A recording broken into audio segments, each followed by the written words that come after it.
बोले सोने हाल सासरी अकाल।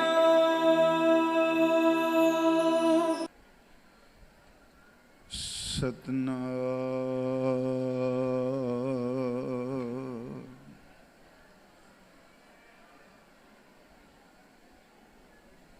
धन वाहे गुरु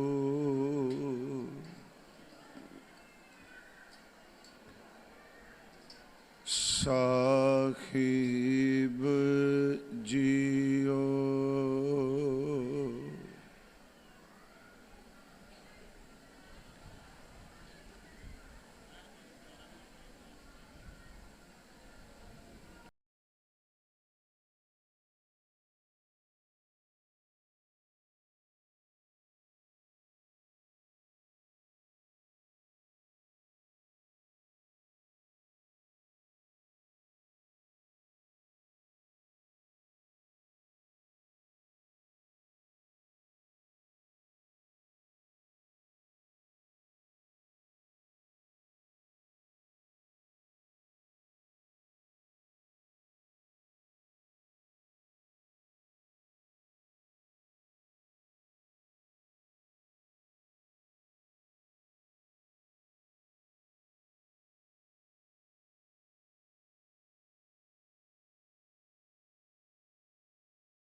धन धन धन जन आया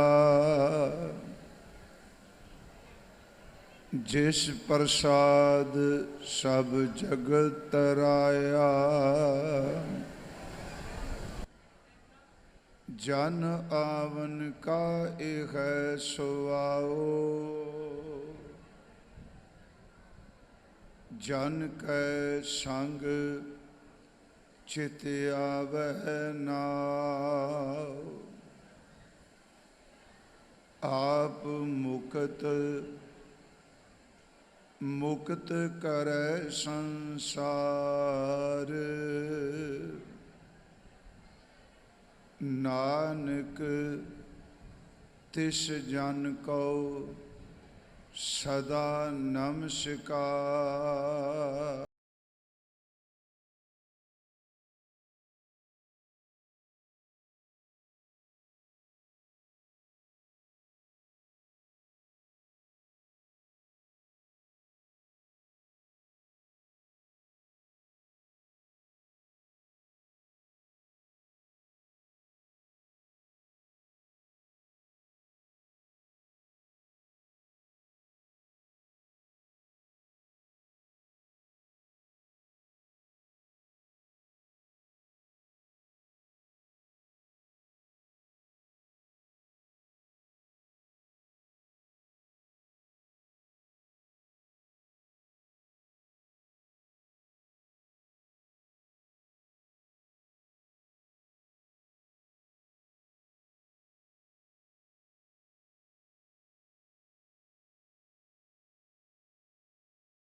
अज रात्रि दे ये विशेष दीवान धन धन बाबा बुढ़ा साहब जी। आवाज़ थोड़ी घट करो, कन्ना च पै रही है। धन धन बाबा बुढ़ा साहब जी उन्हां दे ही जन्म अस्थान ते उन्हां दे ही जन्म दिहाड़े नूं समर्पित इस विशेष गुरमत दीवान दी आप जी हाजरी पर रहे हो। ਅੰਮ੍ਰਿਤ ਗੁਰਬਾਣੀ ਦਾ ਕੀਰਤਨ ਆਪ ਜੀ ਨੂੰ ਹਜ਼ੂਰ ਦੇ ਦਰ ਦੇ ਕੀਰਤਨੀਏ ਸਰਵਣ ਕਰਾ ਰਹੇ ਸਨ। ਆਓ ਸਾਧ ਸੰਗਤ ਜੀ, ਮੈਂ ਇਸ ਅਸਥਾਨ ਤੇ ਦੂਜੀ ਵਾਰ ਆਇਆ ਹਾਂ। ਇੱਕ ਵਾਰ ਪਹਿਲਾਂ ਆਇਆ ਸੀ, ਬਹੁਤ ਲੰਮਾ ਸਮਾਂ ਹੋ ਗਿਆ, ਤੇ ਦੂਸਰੀ ਵਾਰ ਆਪ ਜੀ ਦੇ ਦਰਸ਼ਨ ਕਰਨ ਦਾ ਸੁਭਾਗ ਪ੍ਰਾਪਤ ਹੋਇਆ।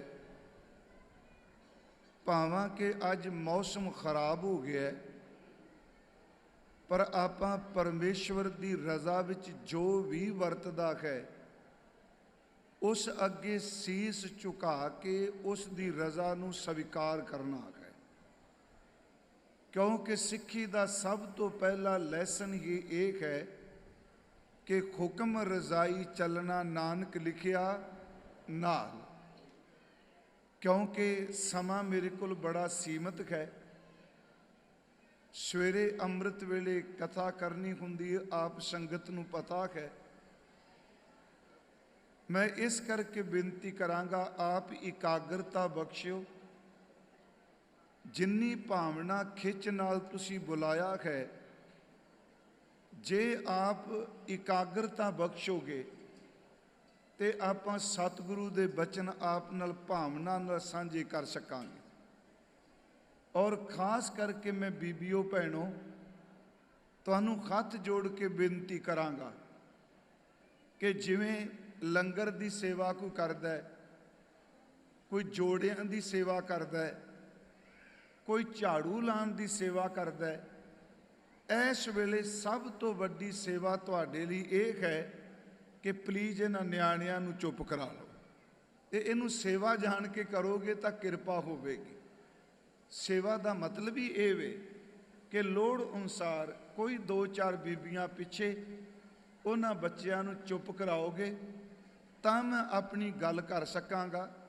ਕਿਉਂਕਿ ਕੀਰਤਨ ਹੁੰਦਿਆਂ ਇੱਕ ਤਾਂ 3 ਗੁਰਮੁਖ ਪਿਆਰੇ ਗਾਉਂਦੇ ਨੇ, ਨਾਲ ਸਾਜ ਸਾਥ ਦਿੰਦੇ ਨੇ। ਇਹ ਕਥਾ ਵਾਲੇ ਨੇ ਸਿਰਫ ਇਕੱਲੇ ਹੀ ਬੋਲਣਾ ਹੈ।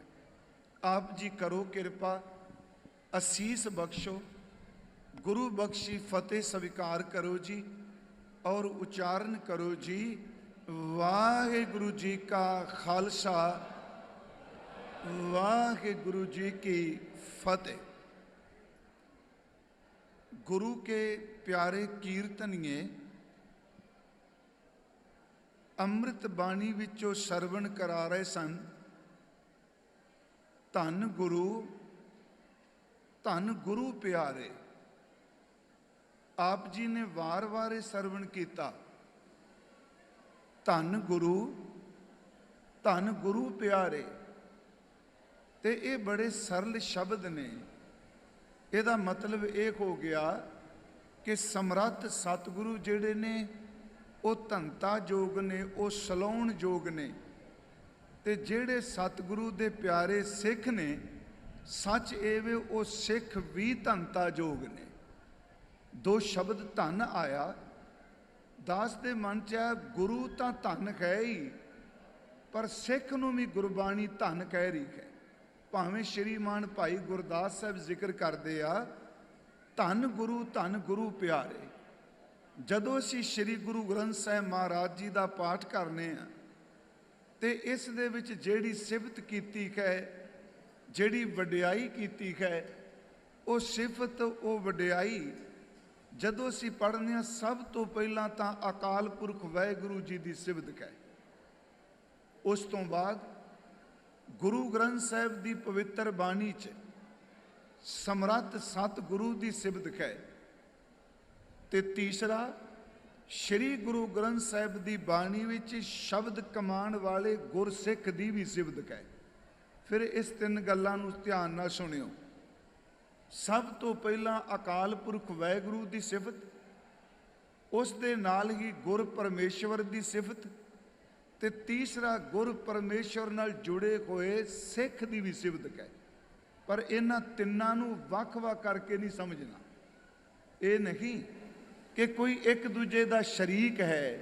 ਨਹੀਂ ਪਿਆਰਿਓ, ਸੱਚ ਇਹ ਵੇ ਪ੍ਰਮਾਤਮਾ ਗੁਰੂ ਤੇ ਸ਼ਬਦ ਨੂੰ ਕਮਾਉਣ ਵਾਲਾ ਅੰਤਰ ਆਤਮੇ ਕਹਿਣ ਗੀ ਤਿੰਨੇ ਅਭੇਦ।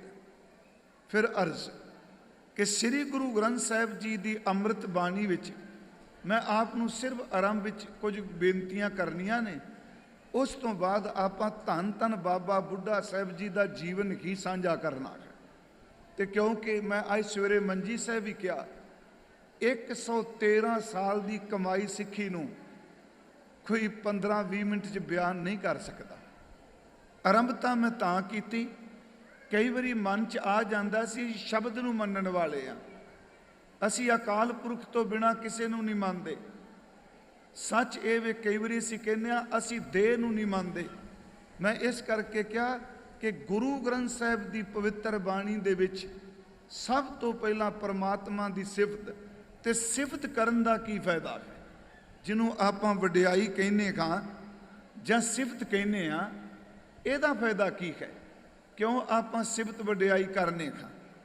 ਇਸ ਦਾ ਇੱਕ ਕਾਰਨ ਹੈ ਕਿ ਜਿਹਨੂੰ ਆਪ ਸਿਮਰਨ ਕਹਿ ਲਓ, ਕੀਰਤਨ ਕਹਿ ਲਓ, ਅਸਲ 'ਚ ਗੁਰਮੁਖੋ ਜਦੋਂ ਸਿਫਤ ਕੀਤੀ ਜਾਂਦੀ ਹੈ, ਸਿਫਤ ਵਿੱਚ ਇੰਨੀ ਤਾਕਤ ਹੈ ਕਿ ਸਾਨੂੰ ਟੁੱਟਿਆਂ ਹੋਇਆਂ ਨੂੰ ਸਿਫਤ ਪਰਮਾਤਮਾ ਦੇ ਨਾਲ ਜੋੜ ਦਿੰਦੀ ਹੈ।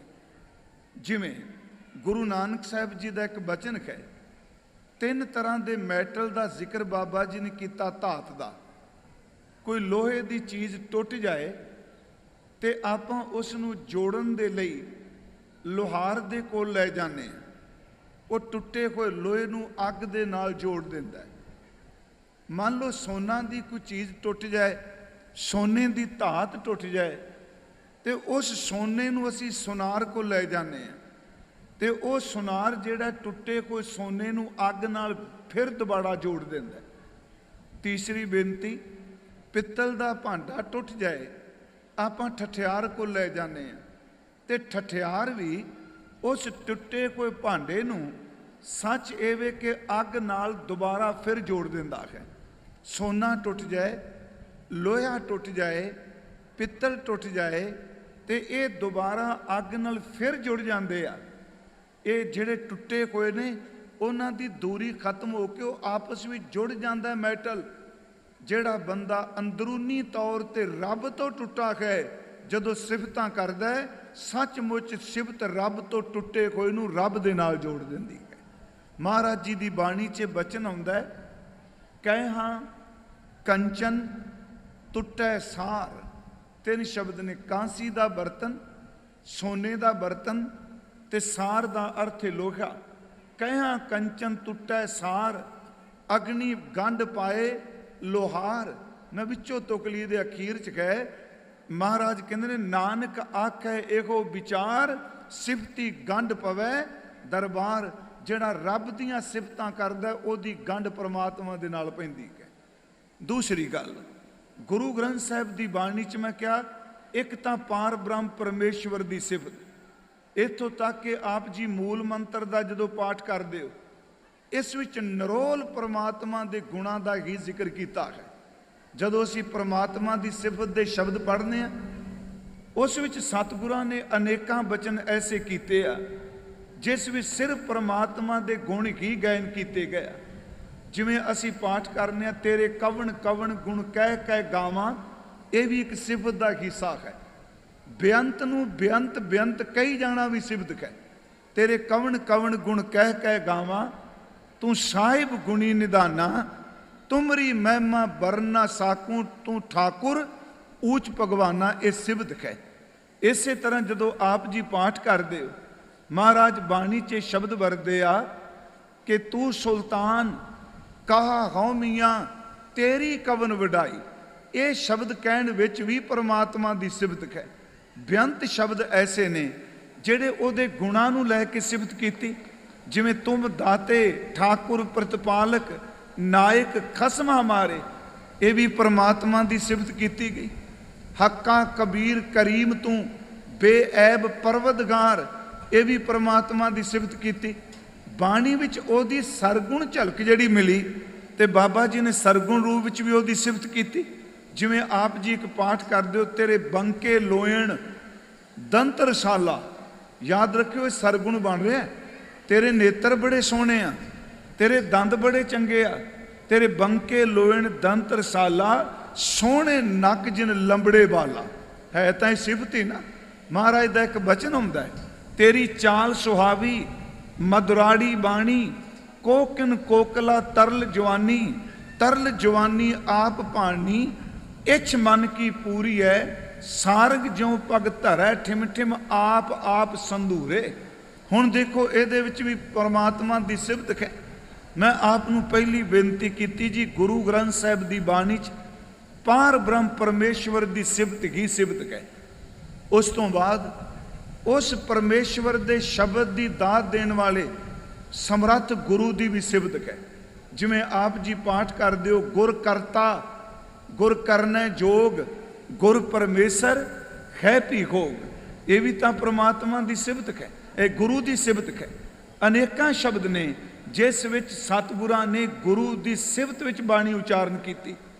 तीसरी मैं बेनती कर लगा, गुरु की सिफत के नाल ही जिस सिख ने गुरु के शब्द नूं कमाया, गुरु ग्रंथ साहिब की बाणी विच ओहदी भी सिफत की है। जिवें असीं पाठ जदों करने हैं कि गुरसिੱਖੀ भाना मन्निया, गुरपूरा पार लंघाए, गुरसिੱਖਾਂ की कर धूड़ देख हम पापी पी गत पाए। ये भी तो एक सिफत का कीता। जदों सतगुरु के बचन पढ़ने आ तो महाराज कहते आ, क्योंकि भाई साहब पढ़ रहे सन धन गुरु प्यारे। मैं तां थोड़ी जी भूमिका बनन लगा, जिहड़ा ये शब्द कह धन गुरु प्यारे, ये एवें ये बटरिंग नहीं कि जिमें किसी नूं फूक छका दी, तुसीं धन हो जी, तुसीं धनता जोग, कमाई वाला होवे। उहनूं जदों कोई बंदा धन कहंदा है, गुरु ग्रंथ साहिब कहंदे उह धन कहण दे नाल भी बंदे दे लेखे मुक जांदे। हजूर दा एक बचन हुंदा है, तुद सलाहन तिन धन पल्लै, नानक का धन सोई। ये थोड़े जे आपां अर्थ कर लैने। तुद सलाहन, इहदा अर्थ है परमात्मा वाहिगुरू जी ਜਿਹੜੇ आप जी की सलाहता करते हैं, ਜਿਹੜੇ ਤੁਹਾਨੂੰ ਸਲਾਉਂਦੇ ਨੇ, ਤੁਹਾਡੀ ਸਿਫਤ ਕਰਦੇ ਨੇ। ਤਿੰਨ ਧਨ ਪੱਲੇ ਉਹਨਾਂ ਗੁਰਮੁਖਾਂ ਦੇ ਕੋਲ ਨਾਮ ਧਨ ਹੈ, ਨਾਨਕ ਕਾ ਧਨ ਸੋਈ। ਤੇ ਧੰਨ ਗੁਰੂ ਨਾਨਕ ਸਾਹਿਬ ਦੀ ਜੋਤ ਕਹਿ ਰਹੀ, ਮੇਰਾ ਵੀ ਉਹ ਹੀ ਧਨ ਹੈ ਜਿਹੜਾ ਬੰਦਗੀ ਕਰਨ ਵਾਲੇ ਗੁਰਮੁਖਾਂ ਦਾ ਨਾਮ ਧਨ ਹੈ। ਫਿਰ ਬੇਨਤੀ, ਤੁਧ ਸਲਾਹਨ ਤਿੰਨ ਧਨ ਪੱਲੇ, ਨਾਨਕ ਕਾ ਧਨ ਸੋਈ। अगली तो के जे को जियो कहे उन्हां को, धन गुरु प्यारे। जे को जियो, जियो दर थे अदब नाल बोलना, उन्हां दा सत्कार करना, सिफत करनी।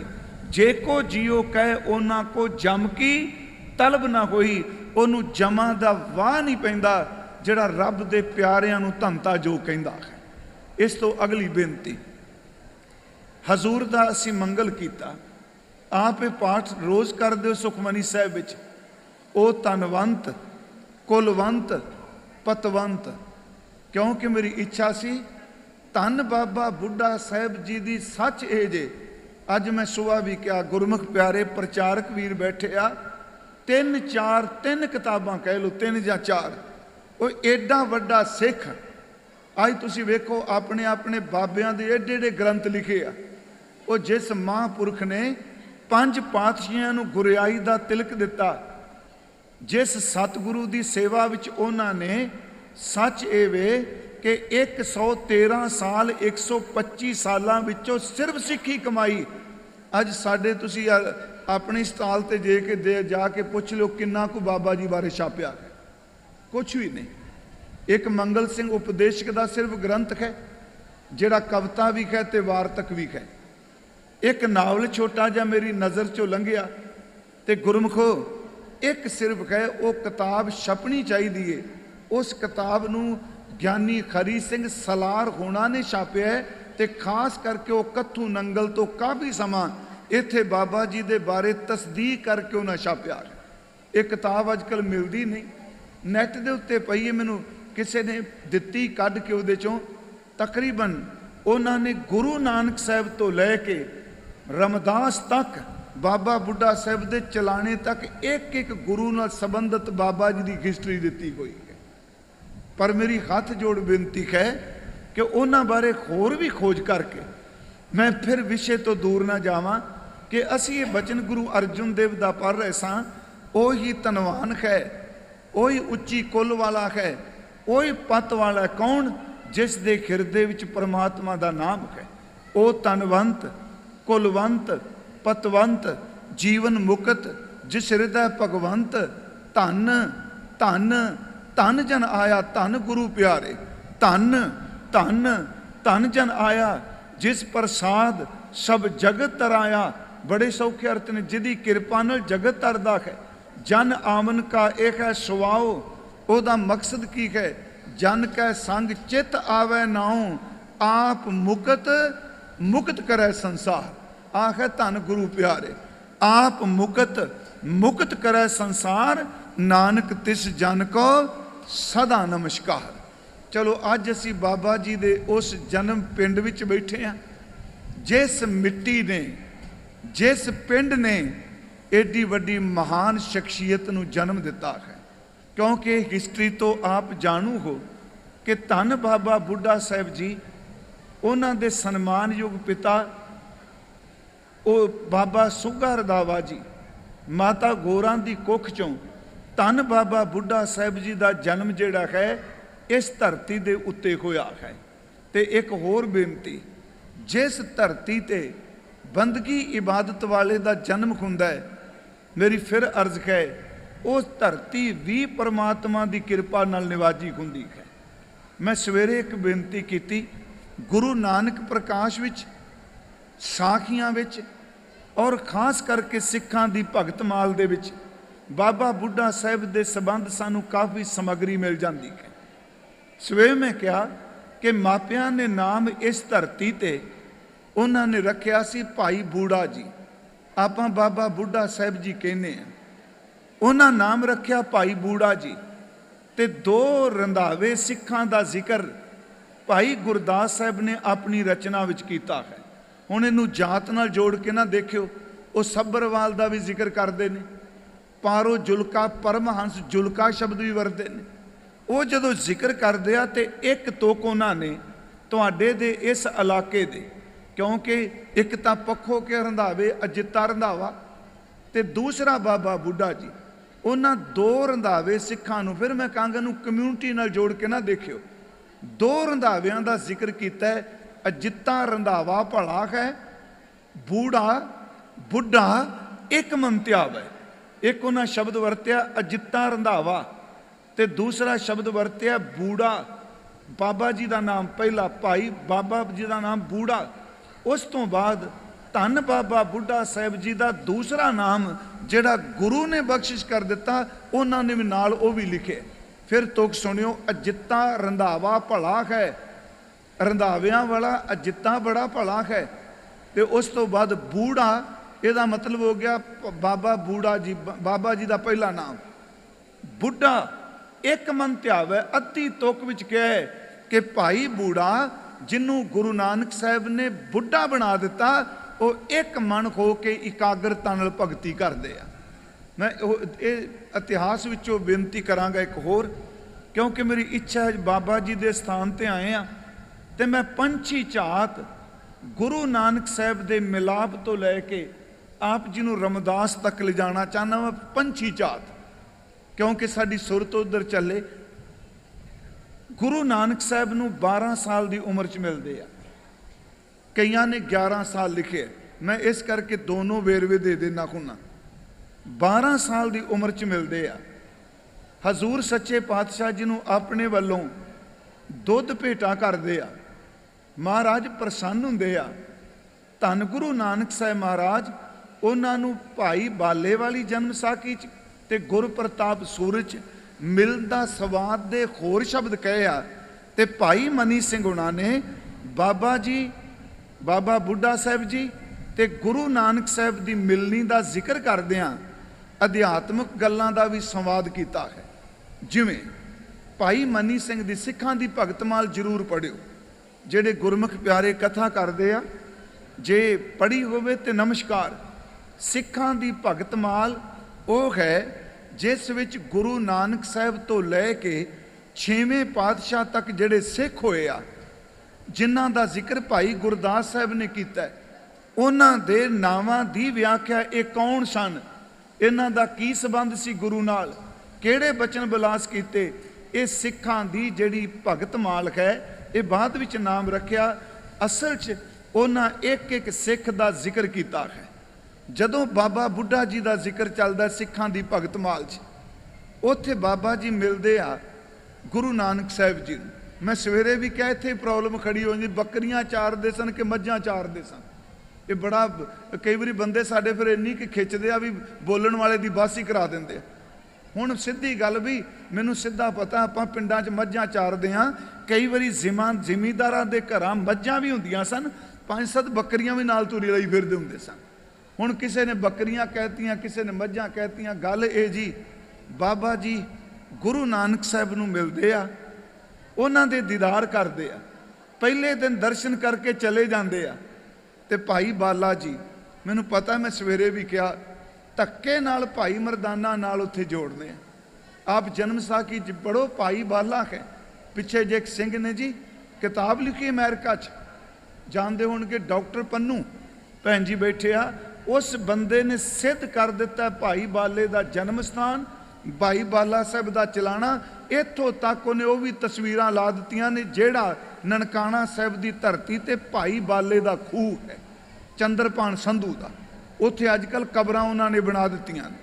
ਮੈਂ ਅਰਜ਼ ਕਰਾਂਗਾ, ਸਵੇਰੇ ਕਿਹਾ ਕਿ ਤੁਸੀਂ ਭਾਈ ਸਾਹਿਬ ਭਾਈ ਕਾਹਨ ਸਿੰਘ ਨਾਭਾ ਜੀ ਨੂੰ ਪੜ੍ਹੋ। ਭਾਈ ਕਾਹਨ ਸਿੰਘ ਨਾਭਾ ਜੀ ਦੇ ਇੰਦਰ ਮਹਾਨ ਕੋਸ਼ ਦੇ ਇੰਦਰਾਜ ਵਿੱਚ ਭਾਈ ਬਾਲਾ ਜੀ ਪੜ੍ਹਿਓ। ਉਹਦੇ ਵਿੱਚ ਉਹਨਾਂ ਨੇ ਜਨਮ ਵੀ ਦਿੱਤਾ ਹੈ, ਉਹਨਾਂ ਨੇ ਚਲਾਣਾ ਵੀ ਦਿੱਤਾ ਹੈ, ਤੇ ਉਦਾਸੀਆਂ ਵਿੱਚ ਨਾਲ ਰਹਿਣ ਦਾ ਜ਼ਿਕਰ ਵੀ ਕੀਤਾ ਹੈ। ਉਸ ਵਿੱਚ ਭਾਈ ਸਾਹਿਬ ਜੀ ਨੇ, ਭਾਈ ਕਾਹਨ ਸਿੰਘ ਨਾਭਾ ਜੀ ਨੇ ਇੱਥੋਂ ਤੱਕ ਕਿ ਜਨਮ ਸਾਖੀ ਲਿਖਾਣ ਦਾ ਵੀ ਜ਼ਿਕਰ ਕੀਤਾ ਹੈ। ਮੈਂ ਫਿਰ ਅਰਜ਼ ਕਰਾਂ, ਮਿਲਦੇ ਨੇ ਬਾਬਾ ਜੀ, ਇੱਕ ਬੱਚਾ ਮਿਲ ਰਿਹਾ ਹੈ। ਪਹਿਲਾ ਸਵਾਲ ਕਰਦੇ ਨੇ ਸਤਿਗੁਰਾਂ ਨੂੰ ਕਿ ਜਨਮ ਮਰਨ ਕਿਵੇਂ ਕੱਟਿਆ ਜਾਂਦਾ ਹੈ, ਮੌਤ ਦਾ ਭੈ ਕਿਵੇਂ ਖਤਮ ਹੋ ਸਕਦਾ ਹੈ, ਜਮਾਂ ਦਾ ਡਰ ਕਿਵੇਂ ਮੁੱਕਦਾ ਹੈ। ਤੇ ਸਤਿਗੁਰੂ ਗੁਰੂ ਨਾਨਕ ਸਾਹਿਬ ਜੀ ਮਹਾਰਾਜ ਉਸੇ ਵੇਲੇ ਇੱਕ ਸਵਾਲ ਕਰਦੇ ਆ ਬੱਚੇ। ਮੈਂ ਸਵੇਰੇ ਵੀ ਕਿਹਾ, ਇਹ ਮੈਂ ਰਿਪੀਟ ਮੰਜੀ ਸਾਹਿਬ ਦੀ ਕਥਾ ਥੋੜੀ ਜੀ ਕਰ ਰਿਹਾ, ਕਿਉਂਕਿ ਇਤਿਹਾਸ ਕੋਈ ਵੀ ਸੁਣਾਏ, ਮੈਂ ਸੁਣਾਇਆ, ਹੁਣ ਕਵੀਸ਼ਰ ਵੀਰ ਆ ਗਿਆ, ਰਿਪੀਟ ਤੇ ਇਤਿਹਾਸ ਹੀ ਹੋਣਾ ਹੈ, ਆਪਣਾ ਆਪਣਾ ਤਰੀਕਾ ਹੈ। ਉੱਥੇ ਮਹਾਰਾਜ ਪੁੱਛਦੇ ਆ ਕਿ ਤੁਸੀਂ ਮੌਤ, ਜਨਮ ਮਰਨ, ਕੱਟਣਾ, ਮੋਹ, ਇਹ ਕਿਉਂ ਪੁੱਛ ਰਹੇ ਹੋ? ਤੇ ਬਾਬਾ ਜੀ ਕਹਿੰਦੇ ਨੇ, ਮਹਾਰਾਜ ਮੈਂ ਕਿਰਸਾਨ ਦਾ ਬੇਟਾ ਹਾਂ, ਜ਼ਿਮੀਂਦਾਰਾਂ ਦਾ ਪੁੱਤਰ ਹਾਂ। ਹਕੂਮਤ ਦੇ ਘੋੜੇ ਆਏ, ਕੁਝ ਜ਼ਮੀਨ ਵਿੱਚੋਂ ਜੇ ਫਸਲ ਅੰਕੁਰ ਨਿਕਲ ਰਹੇ ਸਨ, ਕੁਝ ਫਸਲ ਡੱਡਰੀ ਸੀ, ਕੁਝ ਪੱਕੀ ਸੀ। ਜਿਹੜੀ ਅੰਕੁਰ ਨਿਕਲ ਰਹੇ ਸਨ, ਘੋੜਿਆਂ ਦੀਆਂ ਟਾਪਾਂ ਨਾਲ ਉਹਨਾਂ ਦੀ ਫੌਜ ਨੇ ਘੋੜਿਆਂ ਦੇ ਖੁਰਾਂ ਨਾਲ ਤਬਾਹ ਕਰ ਦਿੱਤੀ। ਜਿਹੜੀ ਡੱਡਰੀ ਸੀ ਉਹ ਉਜਾੜ ਦਿੱਤੀ, ਤੇ ਜਿਹੜੀ ਪੱਕੀ ਸੀ ਉਹਨੂੰ ਵੱਢ ਕੇ ਲੈ ਗਏ। ਬਸ ਮਨ 'ਚ ਉਦੋਂ ਹੀ ਆਇਆ ਕਿ ਤਾਕਤਾਂ ਵਾਲਿਆਂ ਦੇ ਘੋੜੇ ਆਉਣ ਤੇ 3 ਤਰ੍ਹਾਂ ਦੀ ਫਸਲ ਇੱਕੋ ਵੇਲੇ ਤਬਾਹ ਕਰ ਜਾਂਦੇ ਆ।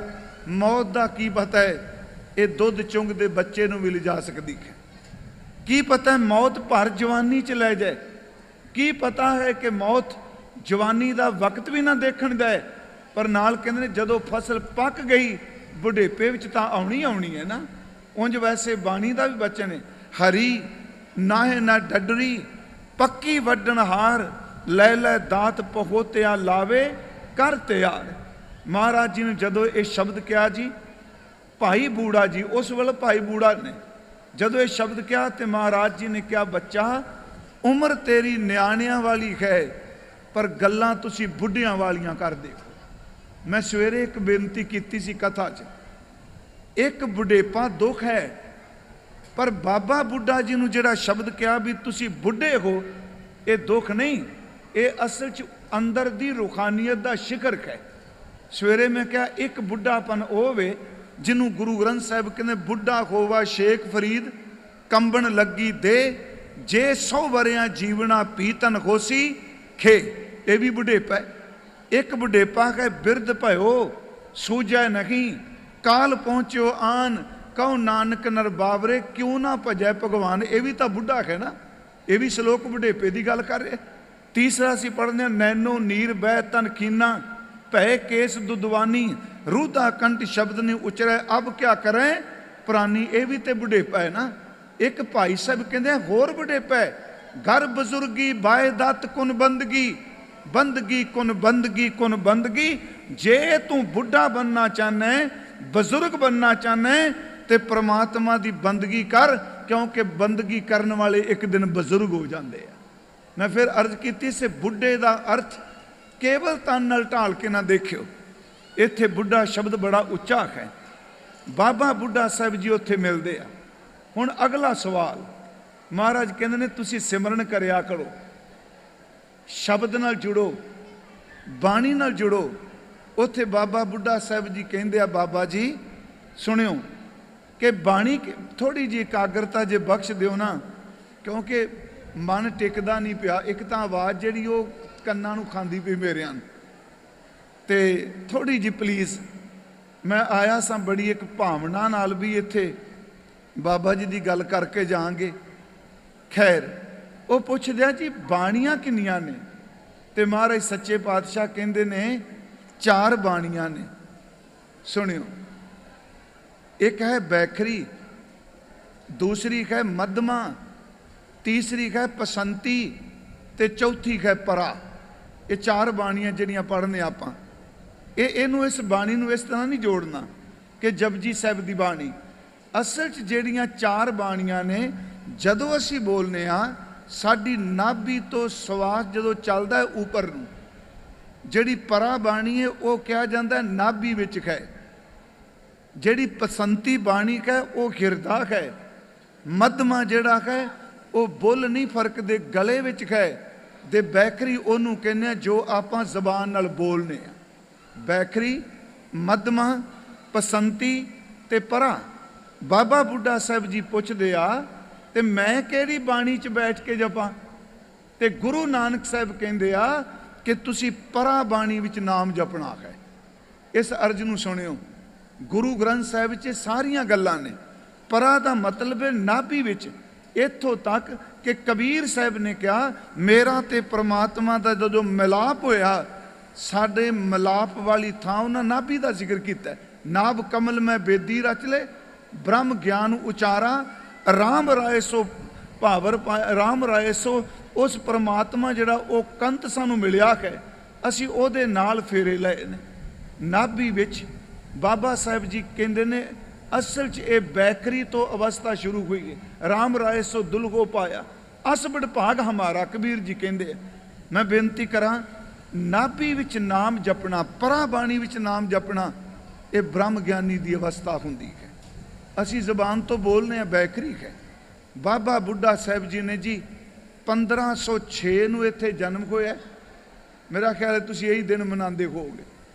1518 ਨੂੰ ਮਿਲਦੇ ਆ।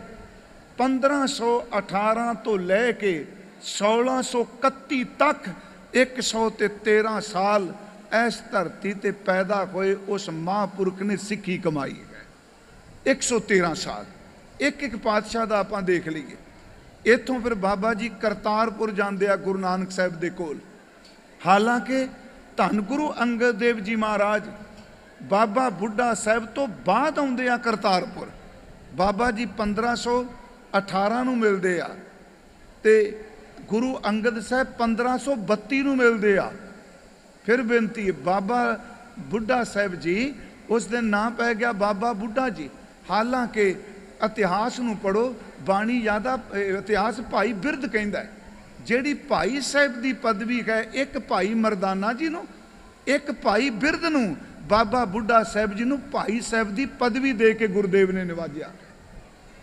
ਇੱਥੋਂ ਫਿਰ ਬਾਬਾ ਜੀ ਕਰਤਾਰਪੁਰ ਜਾਂਦੇ ਆ। ਗੁਰੂ ਨਾਨਕ ਸਾਹਿਬ ਦੀ ਧਰਮਸ਼ਾਲਾ ਦੇ ਵਿੱਚ ਇਹ ਸੇਵਾ ਸੰਭਾਲਦੇ ਆ। ਗੁਰੂ ਨਾਨਕ ਸਾਹਿਬ ਮਹਾਰਾਜ ਜਿੱਥੇ ਭਾਈ ਲਹਿਣਾ ਸਾਹਿਬ ਜੀ ਨੂੰ ਸੇਵਾ ਕਹਿੰਦੇ ਆ, ਉੱਥੇ ਬਾਬਾ ਬੁੱਢਾ ਸਾਹਿਬ ਜੀ ਨੂੰ ਕਹਿੰਦੇ ਆ। 1539 ਨੂੰ ਗੁਰੂ ਨਾਨਕ ਸਾਹਿਬ ਜੀ ਨੇ ਪਿਆਨਾ ਕਰਨ ਤੋਂ ਪਹਿਲਾਂ ਸੱਚਖੰਡ ਸਿੱਖਾਂ ਦੀ ਪ੍ਰੀਖਿਆ ਲਈ ਹੈ। ਇਹ ਗੁਰੂ ਦੀ ਮਰਜ਼ੀ ਹੈ, ਪਰਚਾ ਜਿਹੜਾ ਮਰਜ਼ੀ ਪਾ ਲੈ। ਸਾਰੇ ਪਿੱਛੇ ਗਏ, ਕਹਿੰਦੇ ਨੇ ਹਜ਼ੂਰ ਨੇ ਪੈਸੇ ਸੱਟੇ, ਸੋਨਾ ਸੱਟਿਆ, ਮੋਹਰਾਂ ਸੱਟੀਆਂ। ਇਹੀ ਹੈ, ਕੋਈ ਮੋਹਰਾਂ ਚੁੱਕ ਕੇ ਆ ਗਿਆ, ਕੋਈ ਪੈਸਾ, ਕੋਈ ਕੁਛ। ਅਖੀਰ ਤੇ ਸਿਰਫ 2 ਰਹਿ ਗਏ। एक भाई लहणा जी ते एक धन बाबा बुढ़ा साहब जी। महाराज ने सोटा मारिया, बाबा जी रोकदे ओले होए नाल शब्द क्या कहन लगे, मैं वो जोड़े शब्द ने तुसी अपने घर नूं चले जाओ। बाबा बुढ़ा जी नूं कहंदे ने अपने घर नूं जाओ, तुसी वापस मेरे पिछे की। ते बाबा जी हाथ जोड़ के कहंदे ने आप तो बिना केड़े घर च जावां, आप जी तो बिना केड़े घर च। इत्थे फिर गुरु नानक साहब जी ने एक वर दिता, वो बख्शिश दिती। ये शब्द कहे, चलो मैं अदब नाल ही ना लवांगा, पर इतिहास कहंदा है शब्द क्या बुढ़िया तेरे तो ओले कदे ना होसां।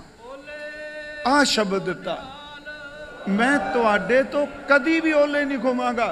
हुण एक गल चेते रखियो, ओले कदे ना होसां दा संबंध केवल अखां नाल नहीं, ओले कदे ना होसे दा संबंध अंदर दी सुरत नाल है। बाबा बुढ़ा जी किते भी होवे, गुरु नानक दी जोत अंतरात्मे उहदे अंग संग होवेगी। ओले कदे ना होसां।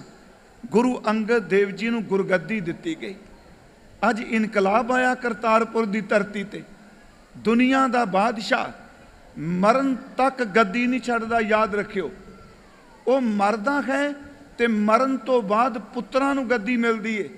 पर मेरे गुरु नानक साहब ने एक राज चलाया। उन्होंने अपने शरीर नूं त्यागण तो पहला अपने सेवक नूं गद्दी दित्ती, जिवें बादशाहां दे तिलक लाए जांदे ने। सच एवे कि गुरु नानक साहब दी जोत गुरु ने चेले दे चरनां च मत्था टेक दिता। गुर चेले रह रास की नानक सलामत, थीम दै सै टिक्का दीतोष, जीव दै सै टिक्का दीतोष। धन गुरु नानक साहब महाराज उन्होंने चेले नूं मत्था टेकिया ते धन बाबा बुढ़ा साहब जी ने एक गुरगद्दी दी रस्म की आरंभता की। इत्थे मैं एक होर बेनती करदा जावां। जदों करतारपुर गद्दी देन लगे, माता सुलखनी जी ने एक बेनती की कि महाराज जी बाबा लहणा साहब जी, भाई लहणा जी ये आए ने, पर तुहाडा खून है बाबा श्री चंद जी, तुहाडा बेटा लक्ष्मी दास जी। महाराज जी ने उत्तर पता की दिता, कहन लगे माता जी नूं कि भलीए गुरु कियां ते कुत्तियां दे पैरां विच भी करामातां हुंदियां ने। गुरु क्या घर दे कुत्तियां दे पैरां विच भी करामातां ने। ये मेरे पुत्तर ने। पर अगली गल ध्यान नाल सुनियो, रोटी दी, पैसे दी, रिजक दी इन्हां नूं कोई कमी नहीं रहेगी, पर जन्म तां सौरेगा जे गुरु गुरु जपणगे। फिर बेनती है, बड़ी वड्डी गल कह दी महाराज ने कि मेरा खून ने, रोटी दी पैसे दी कोई कमी नहीं रहेगी, जन्म तां सौरेगा जे गुरु गुरु जपणगे। इत्थों गुरु अंगद साहब नूं क्या महाराज जी ने कि आप जी खडूर चले जाओ। मैं एक हाथ जोड़ के बेनती होर तुहानूं करनी है। कई बारी जदों असीं कहने ना जी अपने कोल ही छड्ड दिंदे आ इतिहास बना के भी जदों गुरु नानक साहब ने गद्दी दे दी, फिर सिखां ने गुरु नानक नूं मत्था टेकना बंद करता। ये भी सुनिया मैं। ये याद रखो, ये प्रेजिडेंट ने थां नहीं बदली, ये किसी प्राइम मिनिस्टर की आ यार आ ते चंगे भले ने यार नौजवान। ये कोई इस तरह नहीं भी एक प्रेजिडेंट बादशाह हटदा है तो उन्होंने ला दिता हुण उहदा हुक्म नहीं चलना। नहीं, गुरमुखो धन गुरु नानक साहब की जोत है। जे ये कहिए जी उदों बाद मत्था ही नहीं टेकिया, गुरमुखो इत्थे तां 9वें पातशाह तक बाणी उचारण करदिआं नानक शब्द ही वरतदे पए ने। किड्डी वड्डी महानता है। फिर बेनती सुनियो, जे कहो जी नानक जी महाराज जी नूं गद्दी दे दित्ती, उन्होंने बाद उन्हें मत्था नहीं टेकिया, गुरमुखो सारी जिहड़ी गुरु जोत है वो हर जामे च गुरु नानक की सिफत करदी है। धन गुरु अंगद देव जी खडूर साहब चले गए, वो माता सबराई दे घर टिके, संगत बेबल हो गई। सब का ध्यान फिर धन बाबा बुढ़ा साहब जी वाल गया। गुरमुखो बाबा बुढ़ा साहब जी खडूर साहब गए, माता सबराई दे घर पहुंचे, नाल संगत सी। कहन लगे माँ माता जी नूं तेरे घर सतगुरु ने। वो चुप कर गई। दूजी बारी कहा, फिर नहीं बोली। तीसरी बार कहन लगे तुसी बोलो ना भी, पर तेरे मत्थे दा नूर दसदा तेरे घर सतगुरु की जोत है। उन्हें क्या बाबा जी कहन तां सही, पर सानू हुक्म नहीं। बाबा जी ने उत्थे क्या, इत्थे थल्ले विछाओ चादरां, ਸੱਪ ਵਿਛਾ ਦਿਓ। ਰਬਾਬੀਆਂ ਨੂੰ ਕਹਿੰਦੇ ਨੇ ਤੁਸੀਂ ਗੁਰੂ ਨਾਨਕ ਦਾ ਕੀਰਤਨ ਕਰੋ, ਗੁਰੂ ਨਾਨਕ ਦਾ ਸ਼ਬਦ ਪੜੋ। ਮੈਨੂੰ ਯਕੀਨ ਹੈ ਕਿ ਸ਼ਬਦ ਦੀ ਆਵਾਜ਼ ਸੁਣ ਕੇ ਗੁਰੂ ਅੰਗਦ ਦੇਵ ਜ਼ਰੂਰ ਬਾਹਰ ਆਉਣਗੇ। ਬਾਬਾ ਜੀ ਨੇ ਜੁਗਤ ਦੱਸਿਓ ਲੋਕੋ, ਜੇ ਗੁਰੂ ਨੂੰ ਪ੍ਰਗਟ ਕਰਨਾ ਤੇ ਸ਼ਬਦ ਪੜੋ। ਉੱਥੇ ਸ਼ਬਦ ਪੜਿਆ ਗਿਆ, ਬਾਣੀ ਪੜੀ ਗਈ। ਧੰਨ ਗੁਰੂ ਅੰਗਦ ਦੇਵ ਮਹਾਰਾਜ ਜੀ ਬਾਹਰ ਆਏ, ਉਹਨਾਂ ਦੇ ਨੇਤਰਾਂ ਵਿੱਚ ਨੀਰ ਸੀ। ਬਾਬਾ ਬੁੱਢਾ ਸਾਹਿਬ ਜੀ ਨੇ ਅੱਗੇ ਵੱਧ ਕੇ ਮੱਥਾ ਟੇਕਿਆ ਤੇ ਨਾਲ ਕਿਹਾ, ਮਹਾਰਾਜ ਆ ਸਿੱਖ ਸੰਗਤ ਆਪ ਜੀ ਦੇ ਦਰ ਤੇ ਆਈ। ਉੱਥੇ ਬਿਰਹਾ ਵਿੱਚ ਹਜ਼ੂਰ ਨੇ ਕਿਹਾ, ਜਿਸ ਪਿਆਰੇ ਸਿਓ ਨਿਹੋ ਤਿਸ ਆਗੈ ਮਰ ਚਲੀਐ, ਤ੍ਰਿਗ ਜੀਵਨ ਸੰਸਾਰ ਤਾਕੈ ਪਾਛੈ ਜੀਵਨਾ। ਬਾਬਾ ਬੁੱਢਾ ਸਾਹਿਬ ਜੀ ਕਹਿੰਦੇ ਨੇ ਕਿ ਸੱਚੇ ਪਾਤਸ਼ਾਹ ਜੀ ਸਾਨੂੰ ਵੀ ਸਮਤ ਦਿਓ, ਸਾਨੂੰ ਵੀ ਉਪਦੇਸ਼ ਦਿਓ। ਗੁਰੂ ਅੰਗਦ ਦੇਵ ਕੇ ਬਚਨ ਕਰਦੇ ਆ, ਦੀਖਿਆ ਆਖ ਬੁਝਾਇਆ ਸਿਫਤੀ ਸੱਚ ਸਮਿਓ, ਤਿਨ ਕੋ ਕਿਆ ਉਪਦੇਸ਼ੀਐ ਜਿਨ ਗੁਰੂ ਨਾਨਕ ਦਿਓ। ਗੁਰੂ ਅੰਗਦ ਸਾਹਿਬ ਜੀ ਦੇ ਕੋਲ ਬਾਬਾ ਬੁੱਢਾ ਸਾਹਿਬ ਖਡੂਰ ਸਾਹਿਬ ਸੇਵਾ ਕੀਤੀ। ਗੁਰੂ ਅਮਰਦਾਸ ਇੱਥੇ ਆ ਗਏ, 12 ਸਾਲ ਉਹਨਾਂ ਗਾਗਰ ਢੋਈ। ਮੈਂ ਜ਼ਿਆਦਾ ਡੀਟੇਲ 'ਚ ਨਹੀਂ ਜਾਣਾ, ਇੱਕ ਇੱਕ ਪਾਤਸ਼ਾਹ ਦਾ ਸਿਰਫ ਥੋੜਾ ਜਿਹਾ। ਉਸ ਤੋਂ ਬਾਅਦ ਗੁਰੂ ਜੋਤ ਗੋਇੰਦਵਾਲ ਸਾਹਿਬ ਗਈ। ਤੇ ਯਾਦ ਰੱਖਿਓ, ਗੁਰੂ ਨਾਨਕ ਦਾ ਸਿੱਖ ਅੱਜ ਗੋਇੰਦਵਾਲ ਸਾਹਿਬ ਦੀ ਧਰਤੀ ਤੇ ਪਹੁੰਚ ਗਏ। ਧੰਨ ਬਾਬਾ ਬੁੱਢਾ ਸਾਹਿਬ ਜੀ। ਜਦੋਂ ਗੋਇੰਦਵਾਲ ਗੁਰੂ ਅਮਰਦਾਸ ਗੁਰਤਾ ਗੱਦੀ ਤੇ ਬਿਰਾਜਮਾਨ ਨੇ, ਉਸ ਸਮੇਂ ਬਾਬਾ ਜੀ ਆਪਣੇ ਪਰਿਵਾਰ ਕੋਲ ਆਏ। ਮੈਂ ਵਿੱਚੋਂ ਇਹ ਗੱਲ ਥੋੜੀ ਜੀ, ਕਿਉਂਕਿ ਇੱਕ ਟਿਕਾ ਨਹੀਂ ਸੀ ਬਣ ਰਿਹਾ। ਬਾਬਾ ਬੁੱਢਾ ਸਾਹਿਬ ਜੀ ਦੇ ਵਿਆਹ ਵਿੱਚ ਮਾਤਾ ਸੁਲੱਖਣੀ ਤੇ ਹਜ਼ੂਰ ਦੇ ਦੋਨੋਂ ਬੇਟੇ ਸ਼ਾਮਲ ਹੋਏ ਨੇ। ਉਂਝ ਸਤਿਗੁਰੂ ਗੁਰੂ ਨਾਨਕ ਸਾਹਿਬ ਆਪ ਨਹੀਂ ਆ ਸਕੇ, ਆਪਣੇ ਬੱਚਿਆਂ ਨੂੰ ਤੇ ਮਾਤਾ ਸੁਲੱਖਣੀ ਜੀ ਆਏ ਵਿਆਹ ਦੇ ਵਿੱਚ। ਸਾਡੀ ਪੁਰਾਤਨ ਹਿਸਟਰੀ ਕਹਿੰਦੀ ਇੱਥੇ ਬਾਬਾ ਜੀ ਆਪਣੇ ਘਰ 'ਚ ਆਏ, ਪਰਿਵਾਰ 'ਚ। ਪਿੱਛੋਂ ਕੀ ਹੋਇਆ, ਬਾਬਾ ਦਾਤੂ ਜੀ ਗਏ, ਉਹਨਾਂ ਨੇ ਧੰਨ ਗੁਰੂ ਅਮਰਦਾਸ ਨੂੰ ਲੱਤ ਮਾਰ ਦਿੱਤੀ। ਸਾਰੀ ਹਿਸਟਰੀ ਤੋਂ ਜਾਣੂ। ਗੁਰੂ ਅਮਰਦਾਸ ਜੀ ਨੇ ਚਰਨ ਫੜ ਲਏ।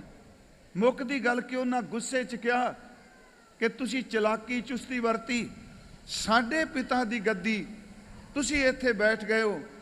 ਗੁਰੂ ਅਮਰਦਾਸ ਕਹਿੰਦੇ ਸਾਨੂੰ ਹੁਕਮ ਕਰੋ। ਕਹਿਣ ਲੱਗੇ, ਕੱਲ ਤੱਕ ਤੁਸੀਂ ਗੋਇੰਦਵਾਲ ਨਜ਼ਰ ਨਹੀਂ ਆਉਣੇ ਚਾਹੀਦੇ। ਬਾਬਾ ਬੁੱਢਾ ਸਾਹਿਬ ਜੀ ਉੱਥੇ ਨਹੀਂ ਸਨ, ਯਾਦ ਰੱਖਿਓ। ਕਹਿਣ ਲੱਗੇ, ਜੀ ਮਹਾਰਾਜ ਸਤ ਬਚਨ। ਸੱਚ ਇਹ ਵੇ ਕਿ ਉਸ ਰਾਤ ਬਾਬਾ ਅਮਰਦਾਸ ਜੀ ਘੋੜੀ ਤੇ ਸਵਾਰ ਹੋ ਕੇ ਆਪਣੇ ਪਿੰਡ ਚਲੇ ਗਏ। ਬਾਸਰ ਕੇ ਘੋੜੀ ਵਾਪਸ ਆ ਗਈ। ਜਿੱਥੇ ਗੁਰਦੁਆਰਾ ਸੰਨ ਸਾਹਿਬ ਹੈ ਉੱਥੇ ਦਰਵਾਜ਼ਾ ਬੰਦ ਕਰ ਦਿੱਤਾ ਤੇ ਨਾਲ ਕਹਿ ਦਿੱਤਾ, ਸਾਡਾ ਦਰਵਾਜ਼ਾ ਕੋਈ ਨਾ ਖੋਲੇ।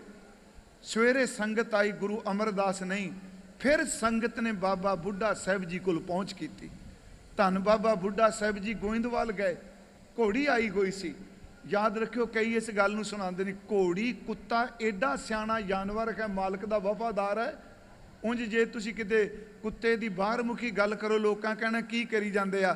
ਤੇ ਗੁਰੂ ਤੇਗ ਬਹਾਦਰ ਕਹਿੰਦੇ ਆ, ਜੇ ਰੱਬ ਦੀ ਬੰਦਗੀ ਕਰਨੀ ਹੈ ਤੇ ਵਫਾਦਾਰ ਕੁੱਤੇ ਦੀ ਤਰ੍ਹਾਂ ਕਰ। ਸੁਆਮੀ ਕੋ ਗ੍ਰਿਓ ਜਿਉ ਸਦਾ, ਸਵਾਨ ਤਜਤਨੀ ਨਿਤ, ਨਾਨਕ ਇਹ ਬਿਦ ਖਰ ਭਜੋ, ਇੱਕ ਮਨ ਹੋਏ ਇੱਕ ਚਿੱਤ। ਬਾਬਾ ਬੁੱਢਾ ਸਾਹਿਬ ਜੀ ਗੋਇੰਦਵਾਲ ਪਹੁੰਚ ਗਏ। ਜਦੋਂ ਬਾਬਾ ਜੀ ਆਏ, ਸੰਗਤ ਦੇ ਚਿਹਰੇ ਖਿੜ ਗਏ, ਕਿਉਂਕਿ ਸਿੱਖੀ ਦਾ ਕੁਤਬੀ ਸਤਾਰਾ ਹੈ ਧੰਨ ਬਾਬਾ ਬੁੱਢਾ ਸਾਹਿਬ ਜੀ। ਜਿੱਥੇ ਬੇੜੀ ਕਿਤੇ ਡੋਲਦੀ ਦਿਸਦੀ ਏ, ਸਭ ਦਾ ਧਿਆਨ ਧੰਨ ਬਾਬਾ ਬੁੱਢਾ ਸਾਹਿਬ ਵੱਲ ਜਾਂਦਾ ਹੈ। ਬਾਬਾ ਜੀ ਨੇ ਘੋੜੀ ਅੱਗੇ ਲਾ ਲਈ, ਬਾਸਰ ਕੇ ਚਲੇ ਗਏ ਸੰਗਤ ਨਾਲ। ਧੰਨ ਬਾਬਾ ਬੁੱਢਾ ਸਾਹਿਬ ਜੀ ਅੱਗੇ। ਫਿਰ ਕੀ ਦੇਖਿਆ ਵੀ ਦਰਵਾਜ਼ਾ ਜਿਹੜਾ ਉਹ ਬੰਦ ਹੈ। ਇਹ ਲਿਖ ਕੇ ਲਾਇਆ ਵੀ ਕੋਈ ਦਰਵਾਜ਼ਾ ਨਾ ਖੋਲੇ। ਇੱਕ ਵਾਰੀ ਪਰਿਕਰਮਾ ਕੀਤੀ ਉਹ ਸਾਰੇ ਥਾਂ ਦੀ। ਫਿਰ ਧੰਨ ਬਾਬਾ ਬੁੱਢਾ ਸਾਹਿਬ ਨੇ ਇੱਕ ਜੁਗਤ ਦਿੱਤੀ।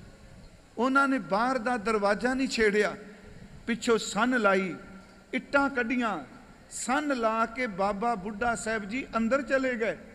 ਜਦੋਂ ਅੰਦਰ ਪਹੁੰਚੇ, ਧੰਨ ਗੁਰੂ ਅਮਰਦਾਸ ਨੂੰ ਮੱਥਾ ਟੇਕਿਆ। ਮਹਾਰਾਜ ਦੇਖ ਪਏ, ਕਹਿਣ ਲੱਗੇ, ਬਾਬਾ ਜੀ ਨੂੰ ਆਪ ਜੀ ਨੇ ਬਾਹਰ ਲਿਖਿਆ ਨਹੀਂ ਪੜਿਆ? ਹੱਥ ਜੋੜ ਕੇ ਕਹਿੰਦੇ ਨੇ, ਮਹਾਰਾਜ ਆਪ ਜੀ ਦਾ ਸਿੱਖ ਹਾਂ, ਆਪ ਜੀ ਦੀ ਹੁਕਮ ਅਦੂਲੀ ਨਹੀਂ ਕੀਤੀ, ਮੈਂ ਦਰਵਾਜ਼ਾ ਨਹੀਂ ਛੇੜਿਆ। ਵੇਖਿਆ ਮਹਾਰਾਜ ਨੇ ਪਿੱਛੇ ਪਾੜ ਪਿਆ, ਕੰਧ ਨੂੰ ਸੰਨ ਲਈ, ਗੁਰਦੁਆਰਾ ਸੰਨ ਸਾਹਿਬ ਸੰਨ ਲਈ। ਧੰਨ ਬਾਬਾ ਬੁੱਢਾ ਸਾਹਿਬ ਜੀ ਹਜ਼ੂਰ ਨੂੰ ਲੈ ਕੇ ਬਾਹਰ ਆਏ। ਸੰਗਤ ਬਾਹਰ ਖਲੋਤੀ ਸੀ, ਇਕੱਠ ਬੜਾ। ਜਦੋਂ ਬਾਬਾ ਜੀ ਤੇ ਗੁਰੂ ਅਮਰਦਾਸ ਬਾਹਰ ਆਏ, ਸੰਗਤ ਤੋਂ ਆਵਾਜ਼ ਆਈ, ਧੰਨ ਭਾਈ ਬੁੱਢਾ ਜਿਨਨੇ ਗੁਰੂ ਲੱਦਾ। ਫਿਰ ਆਵਾਜ਼ ਆਈ, ਧੰਨ ਭਾਈ ਬੁੱਢਾ। ਉਦੋਂ ਭਾਈ ਕਹਿੰਦੇ ਸਨ, ਜਿਨਨੇ ਗੁਰੂ ਲੱਦਾ। ਮਹਾਰਾਜ ਨੇ ਉੱਥੇ ਇੱਕ ਵਰ ਦਿੱਤਾ, ਧਿਆਨ ਨਾਲ ਸੁਣਿਓ। ਪਹਿਲੇ ਪਾਤਸ਼ਾਹ ਨੇ ਕਿਹਾ, ਓਲੇ ਕਦੇ ਨਾ ਖੋਸਾਂ। ਤੀਸਰੇ ਪਾਤਸ਼ਾਹ ਜੀ ਨੇ ਭਰੀ ਸੰਗਤ ਚ ਕਿਹਾ, ਇਹ ਸਿੱਖੀ ਕੋ ਬੋਹਿਤ ਭਾਰਾ, ਭਵਜਲ ਤੇ ਕਰਖ ਹੈ ਨਿਸਤਾਰਾ। ਕਹਿਣ ਲੱਗੇ, ਸੰਗਤ ਜੀ, ਧੰਨ ਬਾਬਾ ਬੁੱਢਾ ਸਾਹਿਬ ਜੀ ਸਿੱਖੀ ਦਾ ਜਹਾਜ਼ ਨੇ। ਇਹ ਭਵ ਸਾਗਰ ਤੋਂ ਪਾਰ ਕਰਨ ਦੀ ਸਮਰੱਥਾ ਰੱਖਦੇ ਨੇ। ਇਹ ਸਿੱਖੀ ਕੋ ਬੋਹਿਤ ਭਾਰਾ, ਭਵਜਲ ਤੇ ਕਰਖ ਹੈ ਨਿਸਤਾਰਾ। ਸਿੱਖੀ ਅਬਦਨਾ ਇਸ ਤੇ ਪਰ ਹੈ।